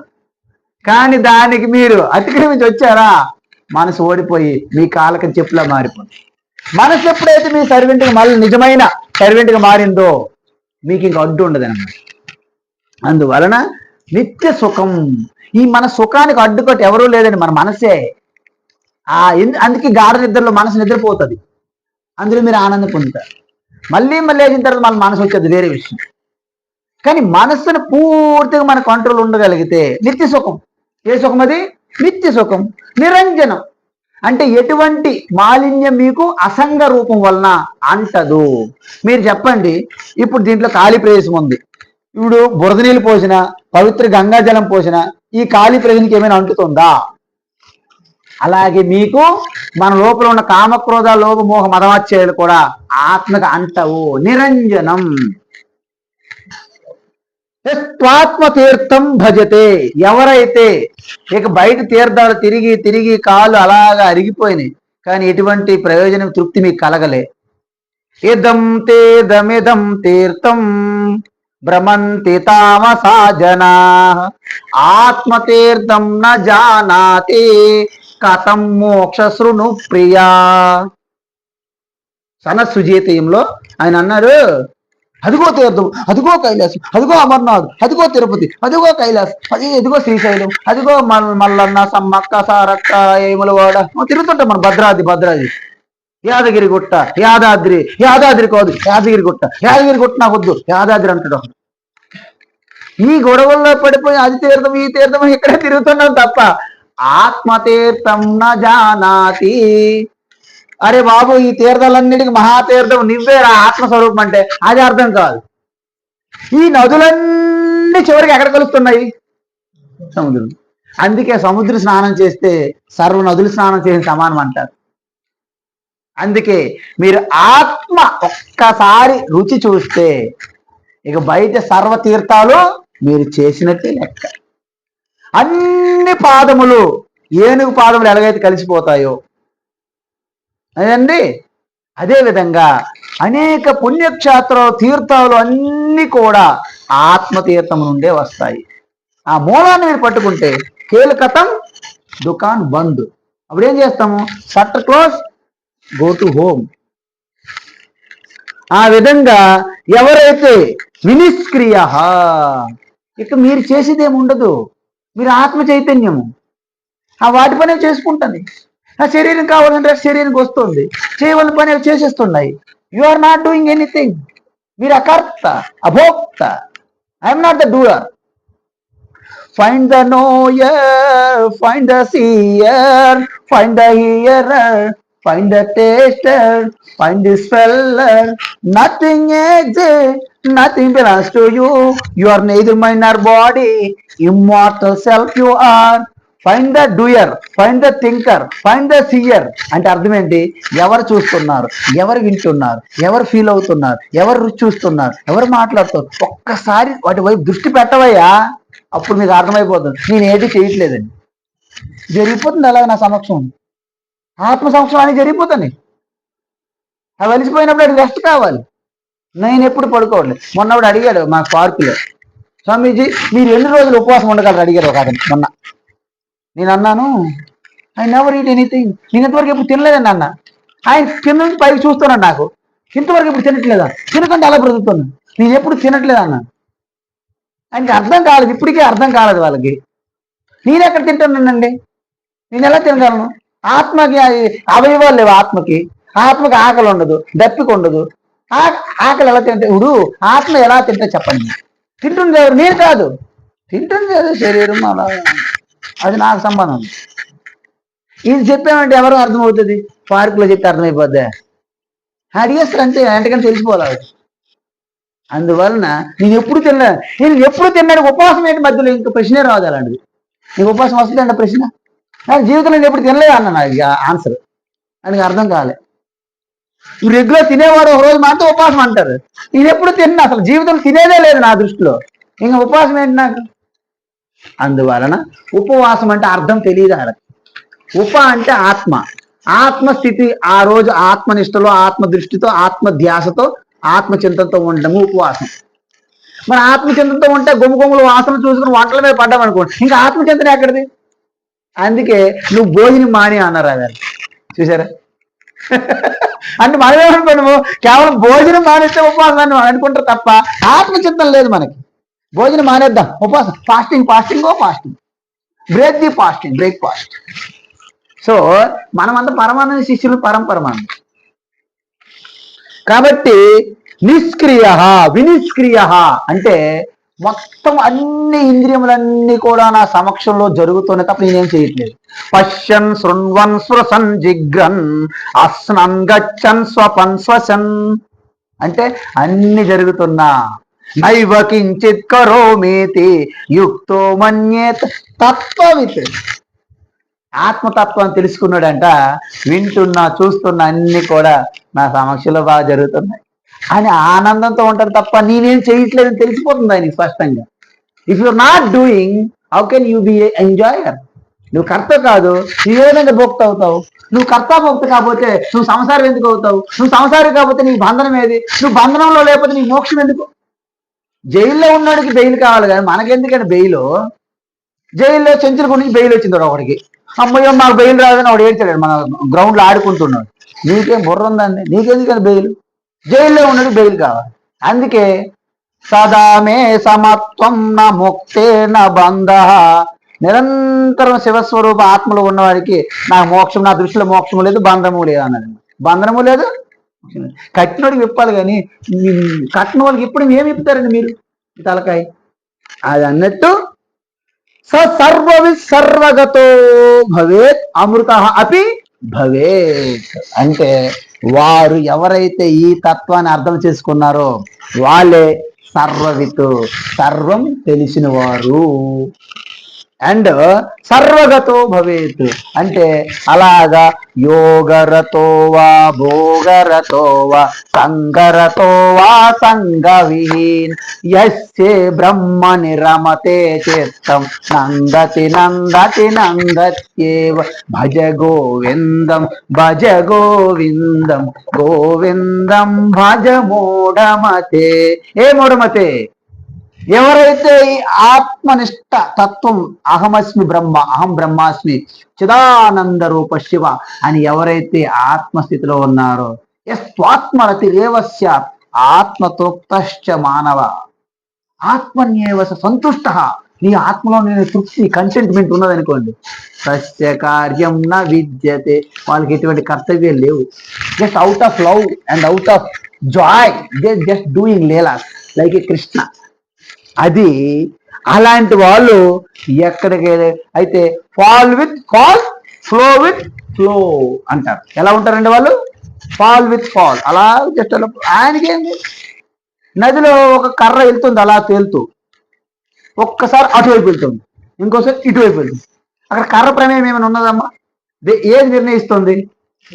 ఆ ప్రవాహం. మనం కూడా ఈ సమాజంలో, సంసారంలో ఆడుతూ పాడుతూ పని చేస్తుంటే అలుపు సలుపు లేదులే. లాహిరి లాహిరి లాహిరి లాహిరి లాహిరి అని బోటు మీద వెళ్తూ మంచి ఆ బెనారస్, కాశీ, గంగా నదిలో మీరు ఆనందంగా చిదానంద రూప శివం అంటే మీ ముందు సాక్షాత్ సూర్యుడు కూడా సలాం కరేగా. అది అలాంటి వాడు అమృతో భవేత్. ఇంకా ఆయన నేను చనిపోతున్నా, మృత్యుభయం ఇంకెక్కడిది? ఓం త్ర్యంబకం యజామహే సుగంధిం పుష్టివర్ధనం ఉర్వారుకమివ బంధనాన్ మృత్యోర్ముక్షీయమామృతాత్.